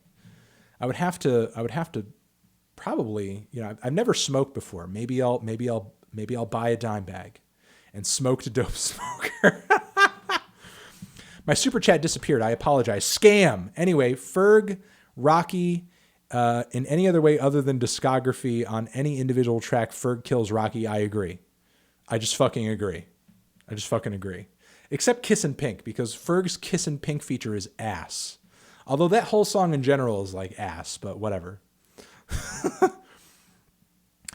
Listen to Agent Orange by Cage, aka Alex the Worm King, the person Eminem stole his style from. Oh wait, I know Cage. He's okay. I guess some people say Eminem stole his style from him, but like, even though early on that may have sort of been the case, I mean, I think we can argue that like Eminem definitely took it to a much different place. You know what I mean? So, I mean, look, people are influenced by a lot of different shit. You could say, like, for example, and Drake admits this, Drake was heavily influenced by Big Sean's whole hashtag rap thing. You know what I mean? Like early on in both of their careers.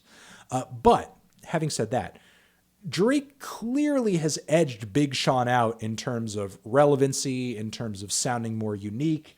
Now, mostly what Big Sean does is try to play catch up with Drake.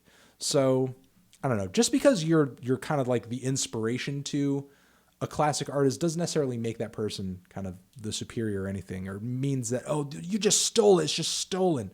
But I get what you're saying, and I'll try to check that record out. I did check out Cage's last album, and it kind of underwhelmed me, but I've been meaning to try to get into his older stuff. Aside from the stuff that, you know, I know, like I've heard the comparisons between him and Eminem. Any thoughts on excellent antipodian indie band Rolling Blackouts Coastal Fever? Oh, and any plans on reviewing their record when it comes out? I heard their last album. I think was it on Sub Pop? Was it? I know it was on like some prominent indie label Bandcamp, and it just didn't really stop me in my tracks. I mean, have they dropped any singles for this new one? Because if they have, I have not heard it. Rolling. I'll try out their new thing, but I know their last record just really left me wanting much, much, much more. But thank you, Andrew. Thoughts on the new Arctic Monkeys album coming out? I'm probably going to give it a try, although I'm not sure. It may just end up in the next Why You Know review. You know, that's a real possibility, and we'll see. But I am going to give it a try. I'm going to see. I'm going to try to go into it with as open to mind as possible, given that their first two records are like their best, and everything has just been on the downward spiral since then. I have checked out Tijuana Panthers, but I'm not really crazy about their stuff. I guess I just sort of assumed that with their name that their music would be a little bit more, I don't know, just off the wall. But yeah, I'm not a huge fan, Chris. And not to say that they're awful. You know, they're just not a group that really stops me in my tracks. Shaw Studios, this artist, JLo Pie, is currently releasing a song a day, but doesn't get much traction. He has an ASMR channel that gets hella engagement. How to merge, or do they only work? They're separate? Well, honestly, I mean, kind of the way that I would do that is every once in a while, I would either make an announcement, like maybe sort of drop a video on the weekend saying, hey, you know, you really like my ASMR stuff. I also make music, you know, check it out, try it out, you know, just do like a little bit of a promo. Or now YouTube allows people to post videos and stuff in the community section. You could easily take one of the songs from the other channel or, you know, whatever, and then pop a link into the community tab and sort of like post it into the feeds, on the mobile feeds of your viewers on that channel. And, you know, that's kind of an effective way of working other things that you're doing in without necessarily like uploading a video or clogging your subscription feed or anything like that. So, you know, just don't overdo it. But that's kind of my recommendation of trying to kind of matriculate the audience over. Do I fuck with Bass Nectar? Some of the earlier stuff. He's a pretty big fan of my stuff. So, you know, but you know, he's like DM'd me before and been like, oh, you know, try my new record. And he's like, I know it's not stuff that you're crazy about. And, you know, I know what I do has a certain time and place and so on and so forth. But, you know, I fuck with you and I fuck with him, you know, on a spiritual level. You know, as far as like dubstep producers, he's pretty good, you know. It's sort of unfortunate that like Skrillex got so much bigger than he did over the years, but like, you know, but I feel like that sort of wave that he was huge in for a little while, that dubstep wave that sort of exploded for a little while, even though he sort of predates a lot of it, he sort of got lost in the wave. He sort of got lost in the haze of it. But yeah, he probably doesn't come up as much as he should. He's kind of underrated. Have I been a victim of things like stalking or other crimes based around being famous? Stalking, yes, a little bit, but not anything that sort of went on for a super extended period of time. You know, and just like threats and that sort of shit. Yeah, I've gotten that shit before, but yeah, you know, but some people are just sick. There's not really anything that you can, you know, do to stop people from being sick, I guess.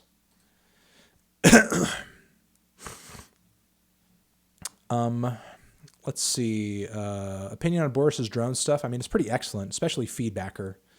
I've been on a huge Boris kick recently. Yeah, I mean, it just sounds great. And, you know, one time, you know, I had the money, but it was like a lot. And I was like, I was so hesitant to spend it. And I just fucking regret it. It's like one of the biggest regrets of my life. That collaborative album they have with Sun, it's so fucking amazing. And there was this excellent, like really intricate vinyl package that there was for it at my local record store. And I would see it, you know, repeatedly. And I was just like, no, I'm not going to get it. No, I'm not going to get it. And I just fucking regret, just one of the biggest regrets of my vinyl collecting life, just not buying that shit and just being like, bam, that's a great fucking record. But thank you very much for the support. Mr. Hey, want to say thanks for your vids. I always play them while doing tedious something valuable. So thanks. Well, thank you. Thank you for watching and enjoying my content and allowing it to orbit around your life. Will I ever review memes again? Potentially. I'm sort of thinking about it. Potentially. I'm kind of trying to pitch the show around to different places and trying to see where, I can get it to bite. But, if all of those avenues end up getting exhausted, then I'll sort of, rethink and sort of try to devise another plan. But I just hate the idea of putting it on YouTube just for YouTube to push other monetized videos onto it, to demonetize it, to prevent any traffic from going to it. And on top of it, I hate to sort of like try to shove it down people's throats on Patreon, So, there are probably other platforms that I need to look into. Favorite Rilo Kiley album? Thoughts on Under the Blacklight? Rilo Kiley, they've always been a little too twee for me. But let me see. What is that one with the moon on it? I used to listen to that one quite a bit in college because that had some pretty sweet tracks on it. Yeah, More Adventurous. That's a pretty sweet album. But I've heard The Execution of All Things, but Takeoffs and Landings I never really got into. Now, as far as Under the Blacklight, honestly, after college, which I graduated actually the same year that album came out, I just stopped listening to Rilo Kiley. I didn't really keep up with them. And not to say that, I just wasn't like, I guess keeping up with new releases as much back then. You know what I mean? Like, I was just starting the needle drop and I wasn't like as good as sort of like trying to just stay current with whatever new records were coming out. I don't even know what month that came out. That album came out, in August. I think I started my radio show, The Needle Drop, like a few months after that. And again, I was just really bad at like just keeping track of what new records were coming out and stuff. So I never really got into that record.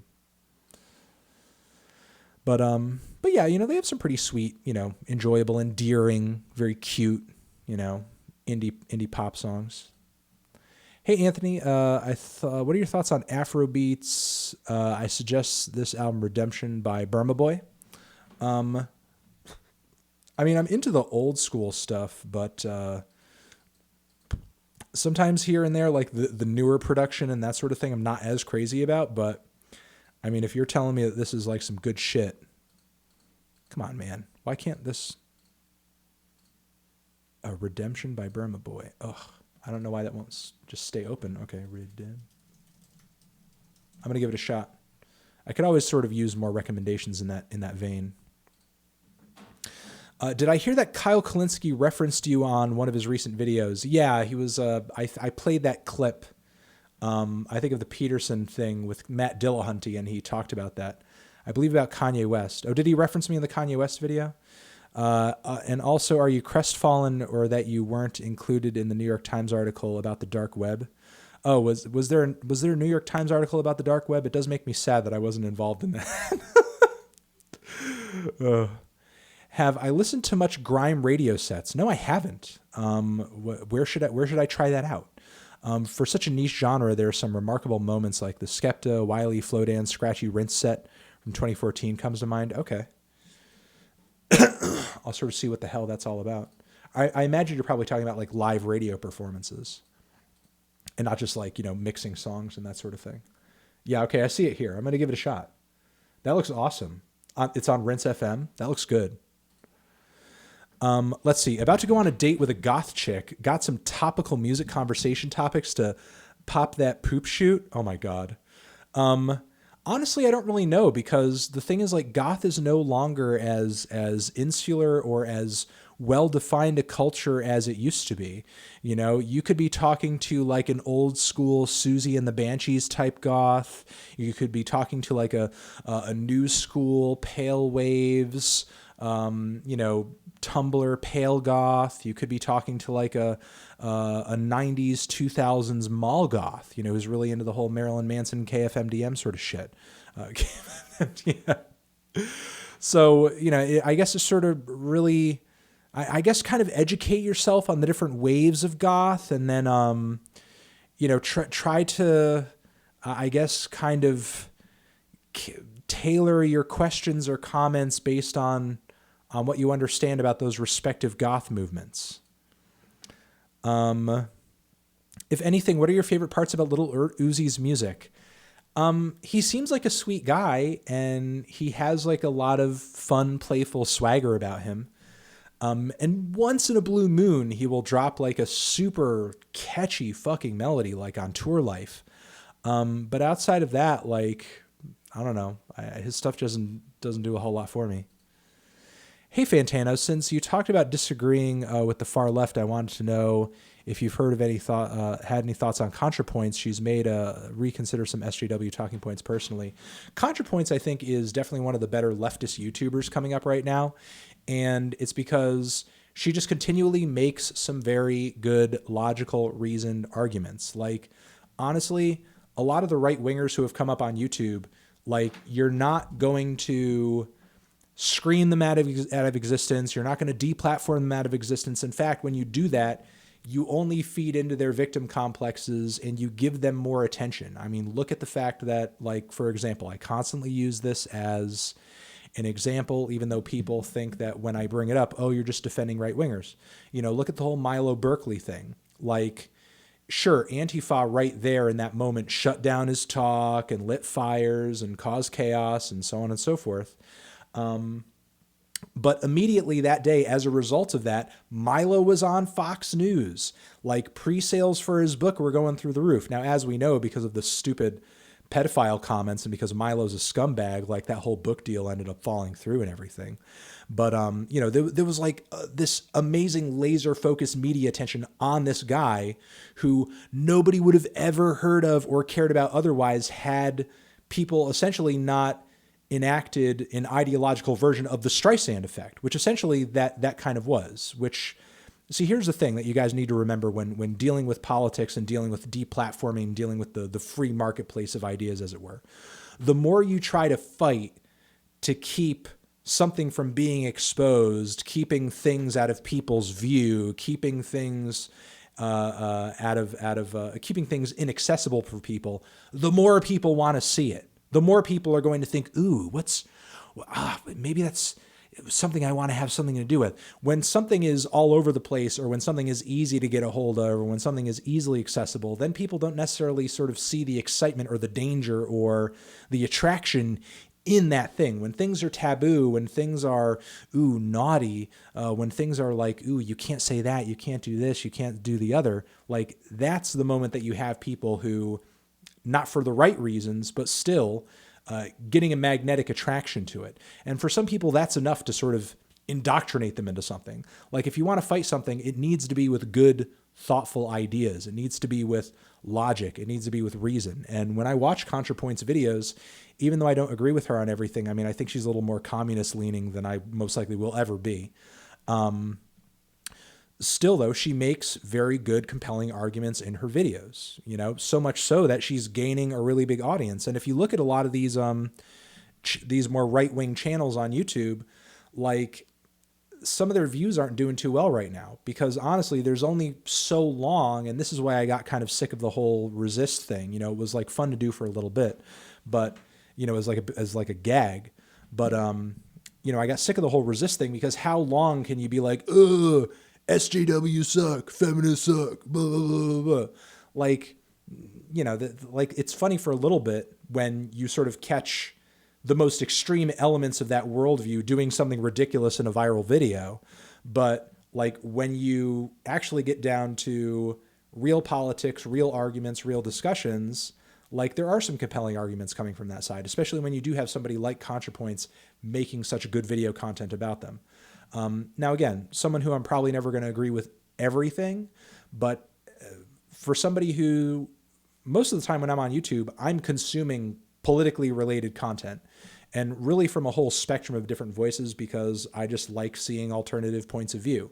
Because if I turn on the news, I mean, I know what they're going to fucking tell me over there, or I try to watch the mainstream news every once in a while just to kind of see whatever the the new narrative is or whatever, but I'll go on to, places like The Intercept. I will go on to platforms like YouTube.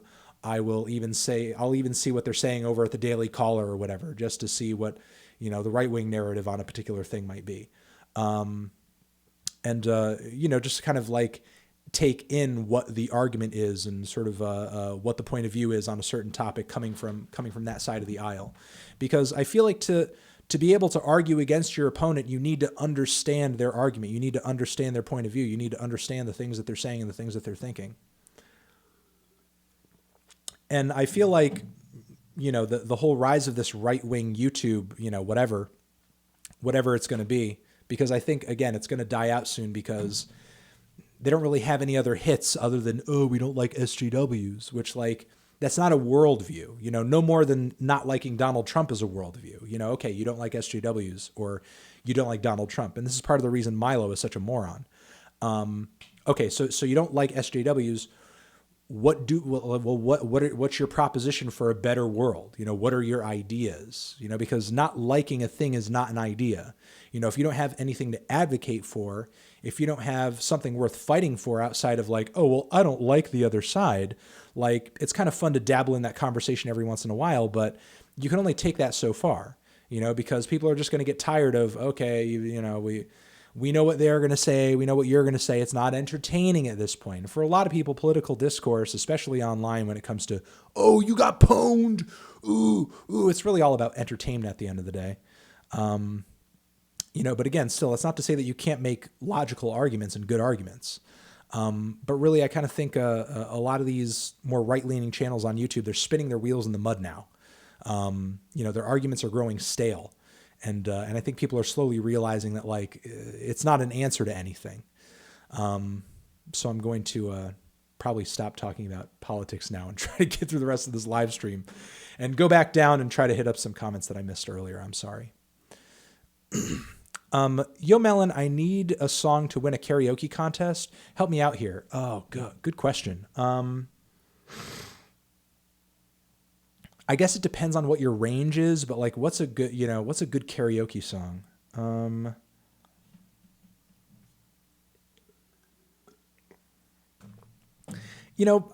would go with a classic, like Total Eclipse of the Heart. Total classic. It's a song that everybody knows, and even if you don't know it, like, it's a song that just instantly fucking captures you. So I would say that, and try to be as dramatic as possible. What do I think about the idea of X having longevity to the likes of Drake?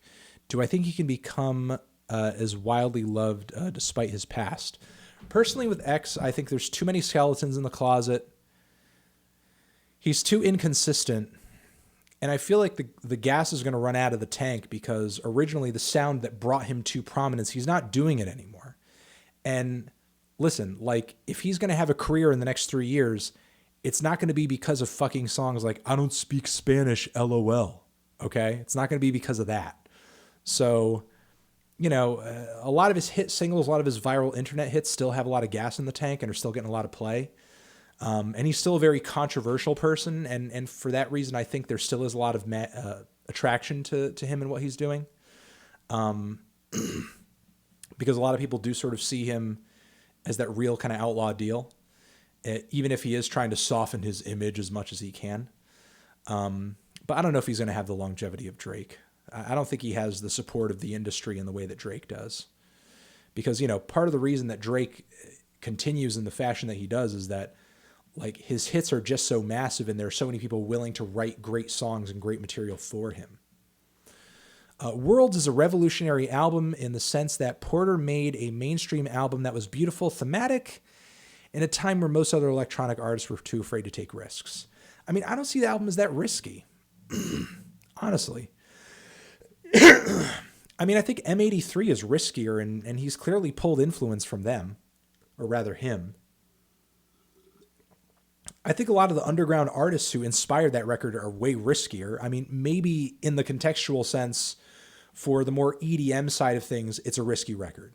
But is it risky in the grander scheme of things? I don't necessarily see it as that. I feel like it played a little bit too safe because that's exactly the audience of the people. That's exactly the audience of people it resonated with.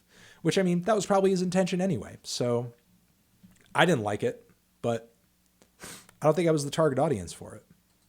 But thank you very much. Hybrid, hey Anthony, it's been a while. Thoughts on Have a Nice Life's Death Consciousness? I think it's a wildly expressive and emotional piece of work, despite being made mostly with presets and very cheap gear.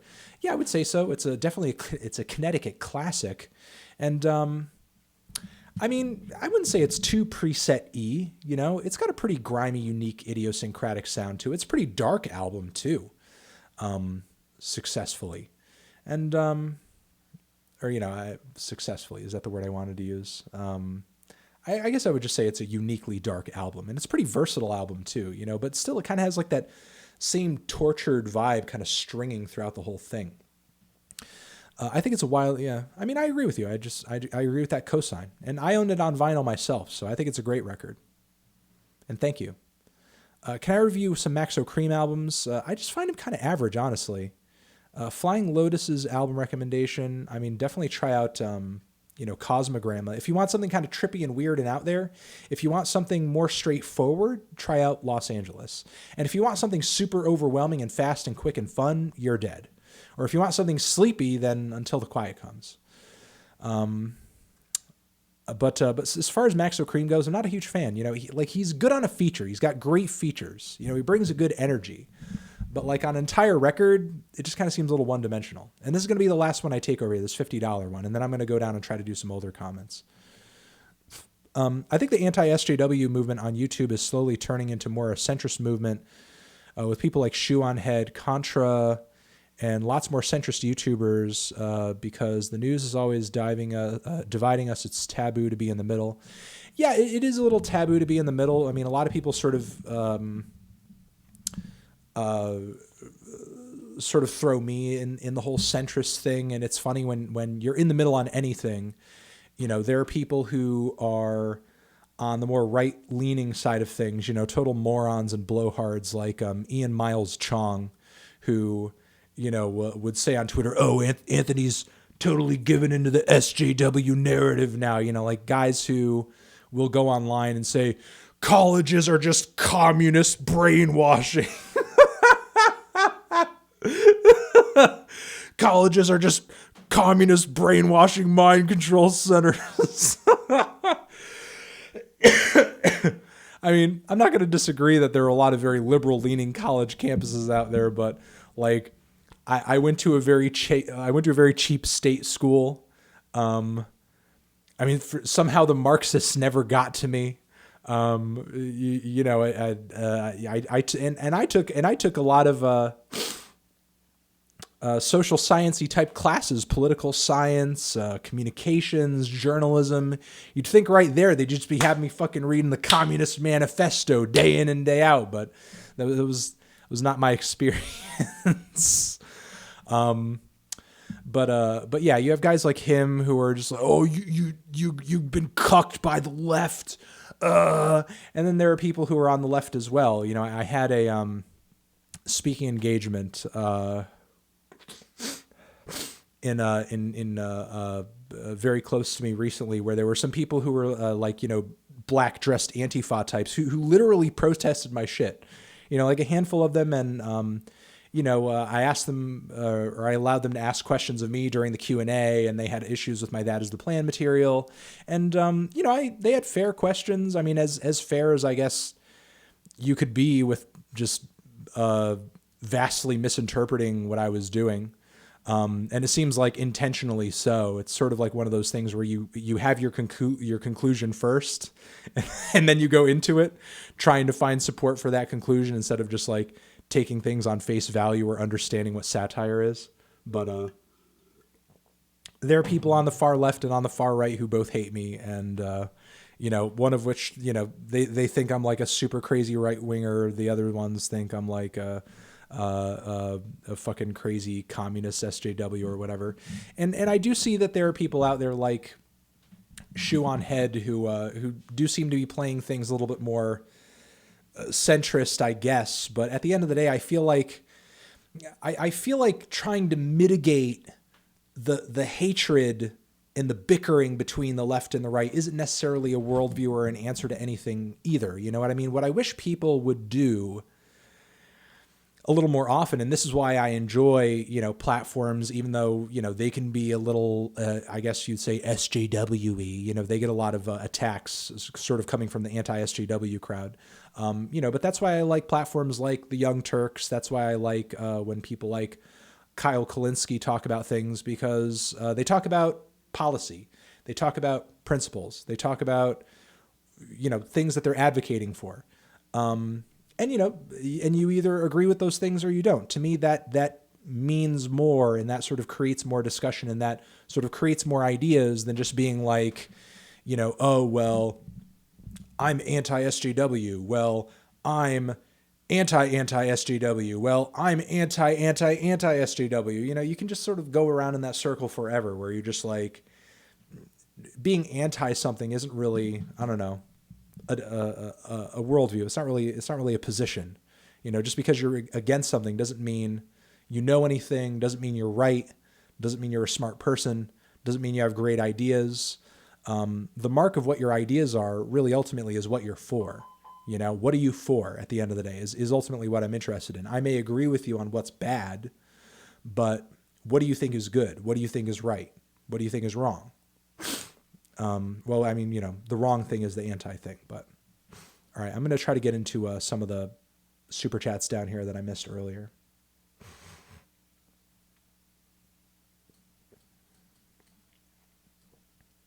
So again, I apologize if I missed your shit earlier. Let's see. Let's take that. That sort of works. Let's make me small. Let's make this big. And there we go. Thoughts on Pepper and Slightly Stupid? Excuse me here. Just got a little itch in my nose. Slightly Stupid, their music's just too goofy for me. I can't get into it. I mean, they're fun. They're fun live for sure. But I don't really get much out of their stuff. I guess maybe a little too tongue-in-cheek. Though I can enjoy that every once in a while. It depends on how it's executed. Try 60 Minutes Live with Dizzy Rascal and Skepta for a nuts live set. Literally work out to it every day. Also, Boy Into Corner for Classics Week. Boy Into Corner would be a fun Classics Week record. That is true. Man, what with the mask? Thank you. All right. Jimbo, thank you. I am going to try the new Paul DeJong. I am going to try to. What genre am I into? I have no idea what any of that is, so I cannot say. I'm not really that big into Usher's Confessions. It's all right. I mean, it was popular when I was in college, but I've never been huge on it. When is that denture merch dropping? Oh, I should probably sell an indent of my teeth. That would probably do well, right? Let's see. I got that. Arctic Monkeys is a poor man's Youngblood. Ouch. That's kind of like saying Disturbed is a poor man's Nevermore. Also, stop skipping super chats. I'm broke as fuck. Sorry, I'm not trying to skip any super chats. They just disappear after a while. Look me up on SoundCloud. Love you, Melon. It's M. Wally. M. Wally. Check out M. Wally in the house. Let me see. How's it going? Will I do a top albums of the decade next year? Yes, I absolutely will. I'm probably going to do like maybe top 100 albums or something. I know I'm not the biggest fan of Logic. Do I agree that The Incredible True Story is his best work? I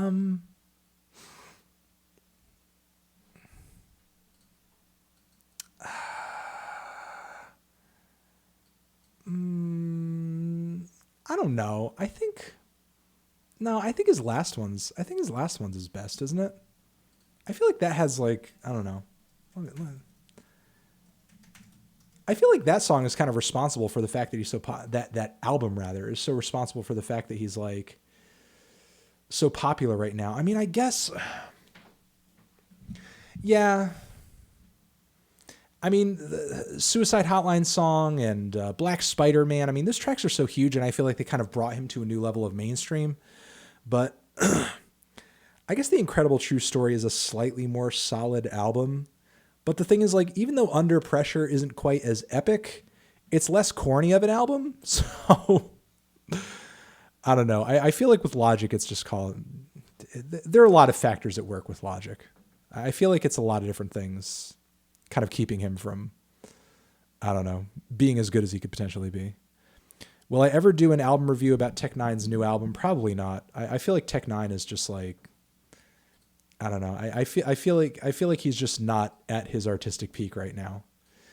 I mean, and I think he's sort of like kind of stuck in a rut where he just overpacks his albums with just so many bad tracks.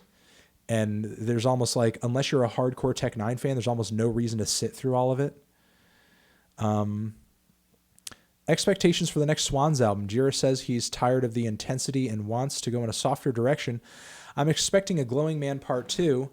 I don't know. I don't think Glowing Man is that soft of a record. I mean, yeah, it's more meditative, it's more psychedelic, but I feel like if he's going to say that, he's probably saying maybe even softer than Glowing Man. You know what I mean? Like, and it's not like Swans hasn't made softer, folkier music before. They have. So maybe he's thinking about going back in that direction, or maybe he's thinking about more ambient. I don't know. Do I browse MU anymore? I was actually on there the other day. What was I doing? I was watching, I saw some stupid thread where somebody was just like making this dumb Western, like, this dumb argument of like, what was it? It was just like, why is music so sexual now? Music used to not be so sexual. Why is music so sexual? Blah. You know, it was just like this dumb, like anti sort of new hip hop sort of a comment. And it was just like really dumb and just uninformed and silly. And, you know, I looked at like a metal thread that was on there and it was okay. Why do they dislike me? Honestly, like when I've gone on MU lately, they haven't even posted about me as much as they used to. I used to go on there and fuck every like time I would go on there. Didn't matter what hour of the day it was. There was a, what does MU think of Anthony Fantano thread? These days I don't see them posting about me as much, which I mean, I guess is fine. You know, I'm sure they're all still aware of my existence. But I don't know if they dislike me now as much as they're just kind of like neutral or like me. I really don't know what the feelings generally the board has about me these days are. Anthony, what do I think of Rival Consoles, Persona, and other members of Erase Tapes label? I have not... Winged Victory for the Sullen is pretty decent as far as like newer, more classically influenced like ambient type shit. But I've not gotten into Rival Consoles at all, so I'll just have to check that out later. But Hybrid, thank you. Is it too much to say that I want the Iran deal failure to escalate to World War III and go nuclear so we can wipe humanity out? We are a failed species and had a nice run. Is it too much to say that? Yeah, I mean, I think it's maybe a little bit too much to just want the destruction of your own species, but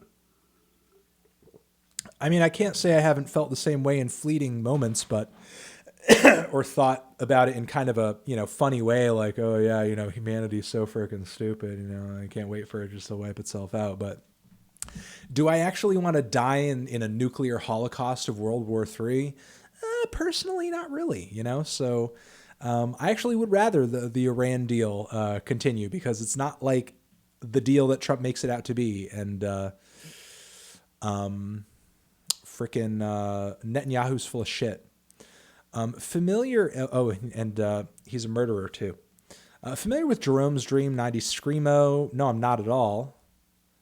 But they're reuniting, raised $15,000 for an album. That's pretty sweet. I mean, as far as Screamo goes, I am pretty into Screamo. I do feel like Screamo is like, because the early years of emo, like, were so much more hardcore, and I feel like Screamo is kind of like where things should have gone or things should have headed. But you know, a new obscure Screamo band that I'm not familiar with is a Screamo band that I'm interested in. Let me see. Could I live off of super chats only? Most definitely, sure. Why not? I would have to sort of, you know, be much more careful with my spending. Not that I spend like crazy anyway. I don't. But you know, why not? Is Neil's mouth experience jazz? No, it's not. How did I get such broad taste? I'm jealous mainly because I love to engage with as many different album of the year music discussions as possible. I think, just over the years, just forcing myself to listen and understand so many things. I mean, listen, you're not going to like everything, but sometimes the reason you don't like things is because you don't really understand them. So sometimes when it comes to certain genres or musical movements, you've got to immerse yourself in them, number one, and kind of just sort of like only listen to that shit for a while.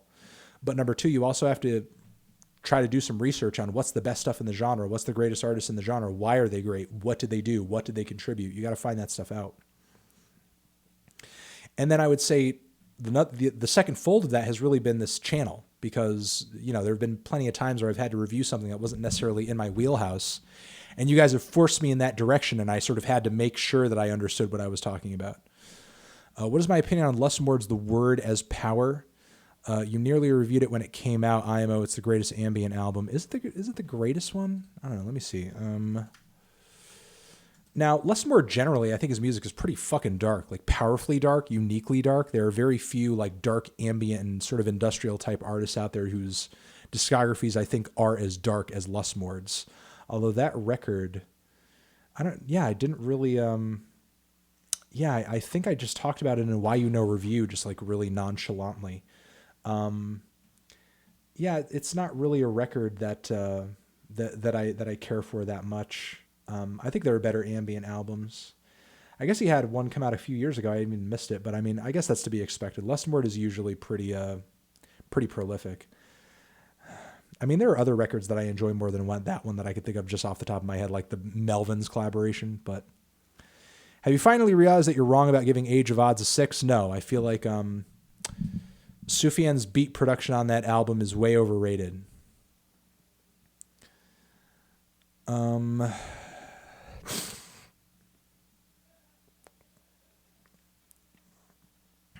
Got that one. I've never gotten into Brave Little Abacus, but thank you, Soul C.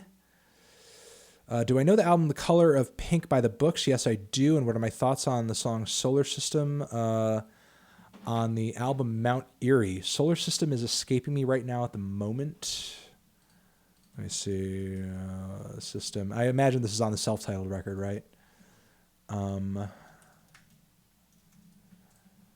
Yeah, I can't comment on that at the moment as I'm having a 2-hour fucking live stream brain fart. But Color of Pinks is a pretty sweet experimental kind of folky experience. I like it quite a bit. Let's see. I'm going to try to do a few more questions. Do I find my authority as a critic is questioned most when I give negative reviews? If so, why do I think that is? Yeah, most definitely. I think that's just because, when you're telling when you're telling people that something they love is bad, in your opinion, they jump down your throat, and that just kind of is what it is. But I wouldn't say that's entirely the case, because sometimes when I like things, people fucking jump down my throat. Like when I like the new Little Pump, or when I like the new Little Yachty, you know what I mean? Sometimes it seems like it's forgivable. Like I know that there were a lot of negative ratings and reactions to Boarding House Reach before my review. But when I gave it a positive review, people seemed mostly open to that. But for the most part, when I do get like a lot of shit, about a review, or, my authority is questioned, or rather, my validity, I'll say. It's mostly over negative reviews. Who's the best female R&B artist of all time? I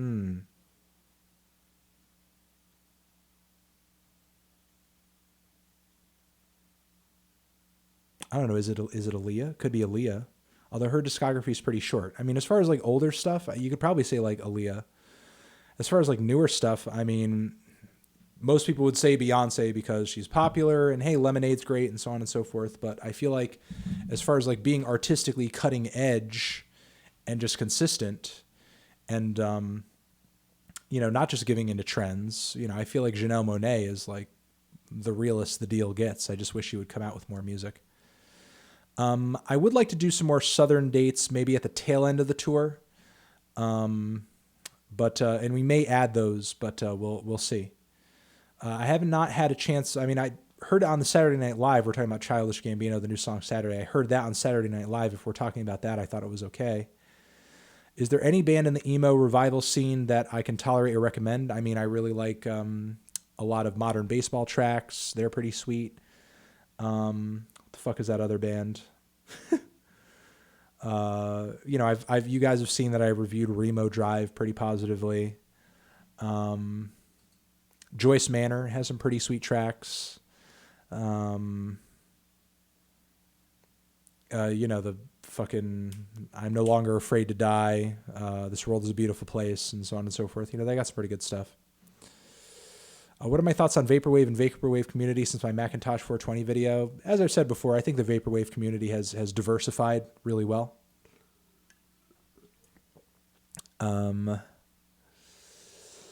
Favorite Radiohead song? You know, I think it might be Nude. Probably one of my favorite ones off the top of my head. Why do I think Hobo Johnson is any good? Well, I mean, I think he has kind of a style. I think he can perform well, and I think he has a style sort of his own. I mean, sure, the influences are pretty, you know, plain face, but I think he's got his own style. You know, I think he's got his own vibe. I think that makes him at least worth following and paying attention to. You know, nothing worse than somebody just being totally generic and forgettable. You know, that to me is more of a turnoff. You know, and he's also sort of new and young and has potential. So, yeah, you know, is he perfect? Is he amazing? Is he writing, you know, is he fucking Kanye level? Is he writing The College Dropout? Who the hell knows? You know, probably not at this point, but you know, I think he's got potential. I think he's got a chance. I should tour Maine, maybe. Hit up a lobster joint. Your boy is vegan, so I might go to a lobster joint to look at a lobster, but certainly not to eat one. But I love you. Thank you. Let's make love 69. Oh. Blackmill Miracle thoughts. Changed my opinion on dubstep overnight. Well, I might be interested in it. I mean, my opinion on dubstep is fairly positive. I don't really, you know, some of it is kind of one-dimensional as far as like the newer stuff, but a lot of the older 90s and 2000s dubstep is great. I don't even think Skrillex is as bad as some people make him out to be. You know, Scary Monsters and Nice Sprites, I think, is a pretty sweet little EP or like mini album or whatever. Sure, some of the stuff he came out with after that is trash, but whatever. You know, I'll try to give it a shot.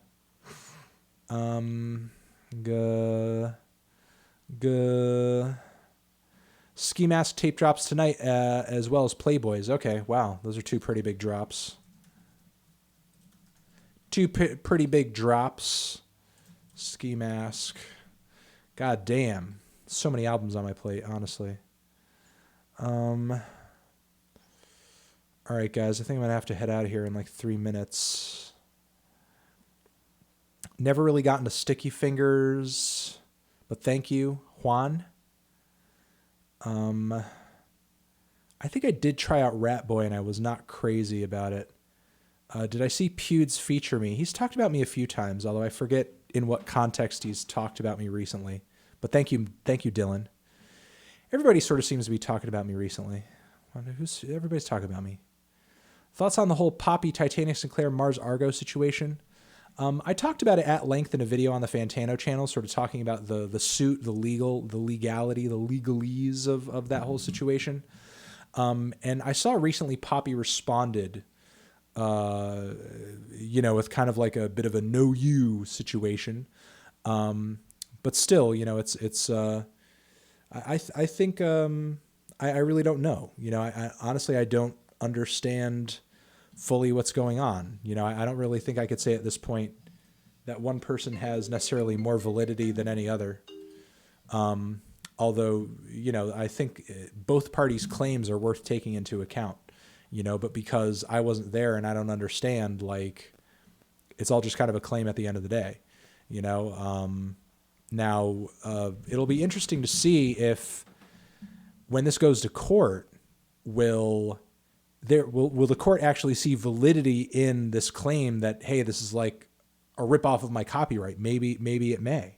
You know, there's potential for that if the suit ends up following through. Now, I know that with Poppy's response and, Titanic Sinclair's response on social media, like they released some information that obviously poked holes in the whole Mars Argo thing and sort of, made her look like a bad actor as well. However, it's not necessarily a debunking of what they are being sued over. You know what I mean? What Mars Argo is saying, as of right now, what everything that Poppy and Titanic Sinclair have claimed or, have put forward in this recent response could be totally true. What Mars Argo is saying could be totally true. There's not, there's no mutual exclusivity there. You know what I mean? And by that same token, maybe both sides are kind of BSing to a degree. I really don't 100% know. I guess I'm glad that they defended themselves, and, I'm glad that they responded, and I'm glad that they're not just kind of like taking this lying down. And it'll be interesting to see if this ends up going to court or if this ends up just kind of quietly settling. Or, again, if it ends up going to court, what will it mean for internet content creation going forward? You know what I mean? Because if Argo effectively sues Poppy for copying her aesthetic, copying her style, what could that mean for anybody on YouTube who rips off anybody else? You know what I mean? So there you go. If Tom Waits and Danny Brown got into a fight, who would win? Danny Brown, because Tom Waits is probably old as fuck now. And probably not fighting fit.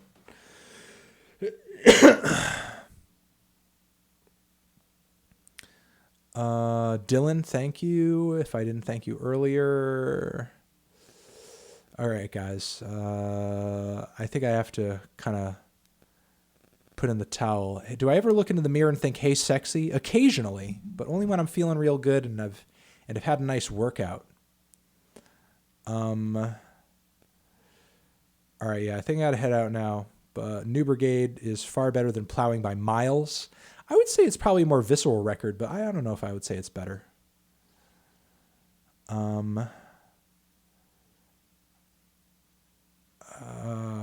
Have I ever been a victim of stalking? Yeah, you asked that earlier.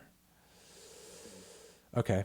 All right, guys. I think I gotta head out again. I'm sorry about having to sort of head out on you, but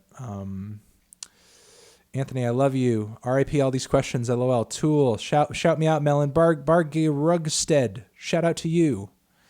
Book of Ryan, maybe. It's on my to listen list. Right now I'm looking at Frank Ocean, Beach House, Godsmack, the View from Mount Seldom compilation, a really great jazz record that I've been meaning to review, Tropical Fuckstorm, Arctic Monkeys, Playboy Cardi, Ski Mask, Clario, DJ Coase, Mark Kozilek, Royce to 5'9". Who the fuck knows how much of this is going to pan out? And then I have a whole Why You Know review over here that I got to get through this weekend. So I got a lot on my plate. Tina, your spirit animal is my waifu. Review Esquire. Yeah, I got to talk about that in the next tracks video. I keep forgetting to talk about it. I like it a lot. I think it's a fun track. Thoughts on Khaled? He's kind of middle of the road, in my opinion.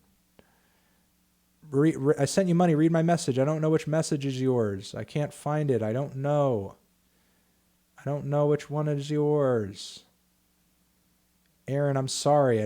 I'm sorry, Aaron. What do I want next from Kenny? I just want him to do something different. I just want him to do something new. That's all I want. Thoughts on the Oasis album? Definitely, maybe. No real feelings on it, honestly. Thoughts on the band No Means No. They're a pretty good alternative Tentacles band. Pretty eccentric punk band. Though not the most eccentric. Best Obnoxious Blaring Horns, Radiohead. Brockhampton Heat. Yeah, those are some pretty good blaring horns. I'm going to be talking about the Spotify thing in a Fantano video tomorrow, so look out for that.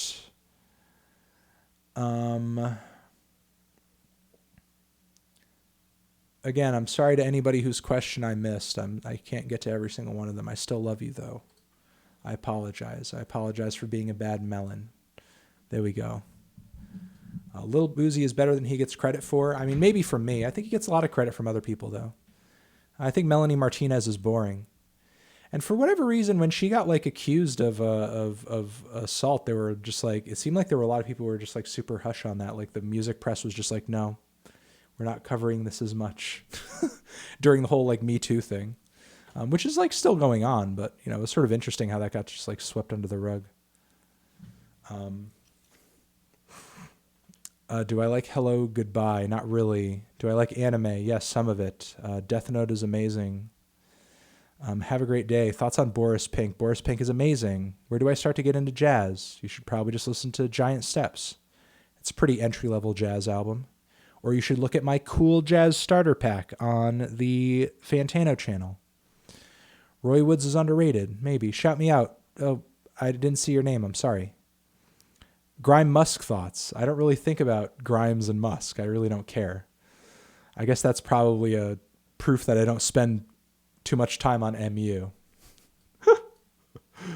I don't really care that Grimes and Elon Musk are dating. Although I will say, I thought it was kind of weird that she was wearing a Tesla choker. Not that I'm saying that, oh, Grimes, you know, your fashion sense is bad or anything, but I just found it sort of weird. I wonder how that conversation went down. Like, did she want a Tesla choker? Did Elon give it to her and suggest it? Is the Tesla choker a means for mind control? Because honestly, Elon, he's a hunk, he's smart, he's successful, but I would not trust him putting anything on me because, you know, he's Elon Musk. Like, he's probably taking your DNA, he's probably tracking you, he's probably controlling your brain waves. I just would not trust anything that he gave me. I would just not put anything that he gave me on me. You know, not a lapel pin, not a choker, not a hat, not anything, because you don't know if it's going to fucking, you know, implant a chip into your fucking brain or whatever. It looked like the Tesla logo. It looked like a choker. It looked like it was the T. It looked like the big shiny chrome metal T. Like, maybe it wasn't a Tesla choker, but I think it was kind of weird that it looked similar to one. I could be wrong on that. You know, I probably am wrong on that, but it looked like one. You know, it kind of looked like it.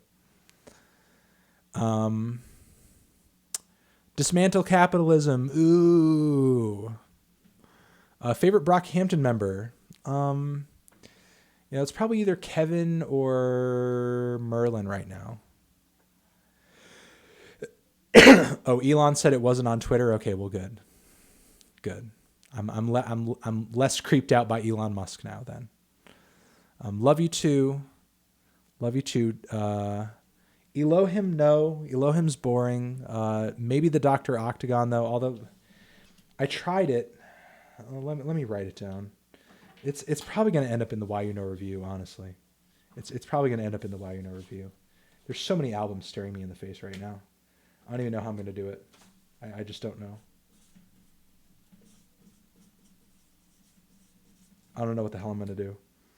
It's going to be the end of the year, and it's going to be like 50 albums I wish I reviewed.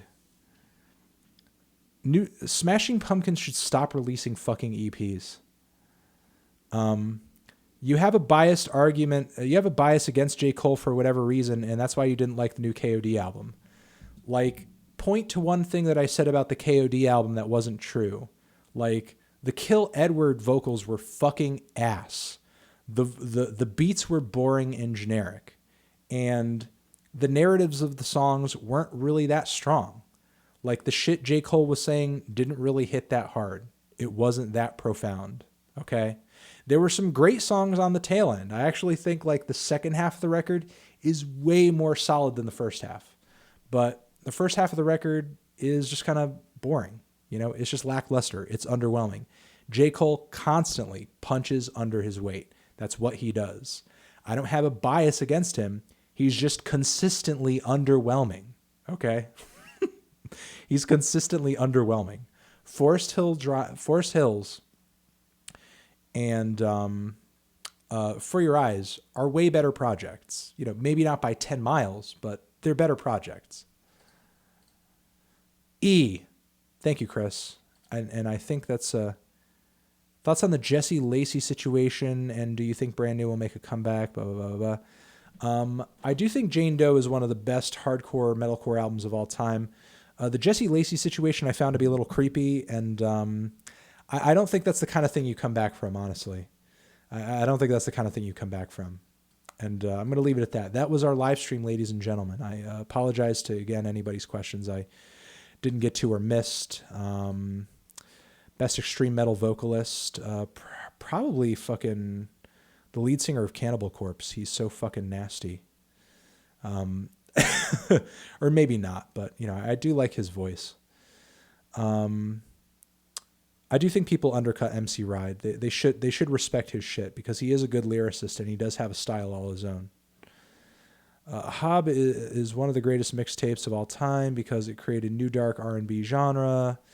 With this art, yeah, I mean, I think a lot of people copy House of Balloons. It's true, but you know, I think Echoes of Silence is great. I think it does it better. You know, just because something is the inception point doesn't necessarily mean you have to like it. You know what I mean? Or even that it's good. Because sometimes great ideas come through on so-so albums. Thought of Linkin Park continuing without Benjamin. I mean, it sucks, but I mean, it's not like, you know, I feel like it's within their right. You know what I mean? Like, you know, it's sad that he died. You know, it's sad that he took his life. And, you know, but I think if they want to continue, you know, I think they can still continue in the spirit of. I think they can still continue and make music in his spirit, or at least play live. You know, I don't think it's wrong. TV Girl is okay. I don't really have too many thoughts on them though. But thank you, Melon. I just finished my first year of college. Congratulate me. Good job. Thoughts on Chromeo? I haven't heard the new record yet, but they're a super sexy, fun band. And For Your Eyes Only, best J. Cole. I think as far as like conceptuality goes, I do think it is his best because I think it's the closest J. Cole comes to a conceptual record, to a narrative record. Yeah, I mean, I think that it is the closest he comes to a narrative based record. You know, successfully. So, I mean, I guess that, you know, you really could make that argument. And I'm going to leave it at that, guys. Sorry about that. I just got pulled in. I got pulled back in by the J. Cole comments. Got pulled back in. I love you. I hope all of you are doing well. I'm going to try to give my voice a rest now. And I'll see you guys in the next live stream forever.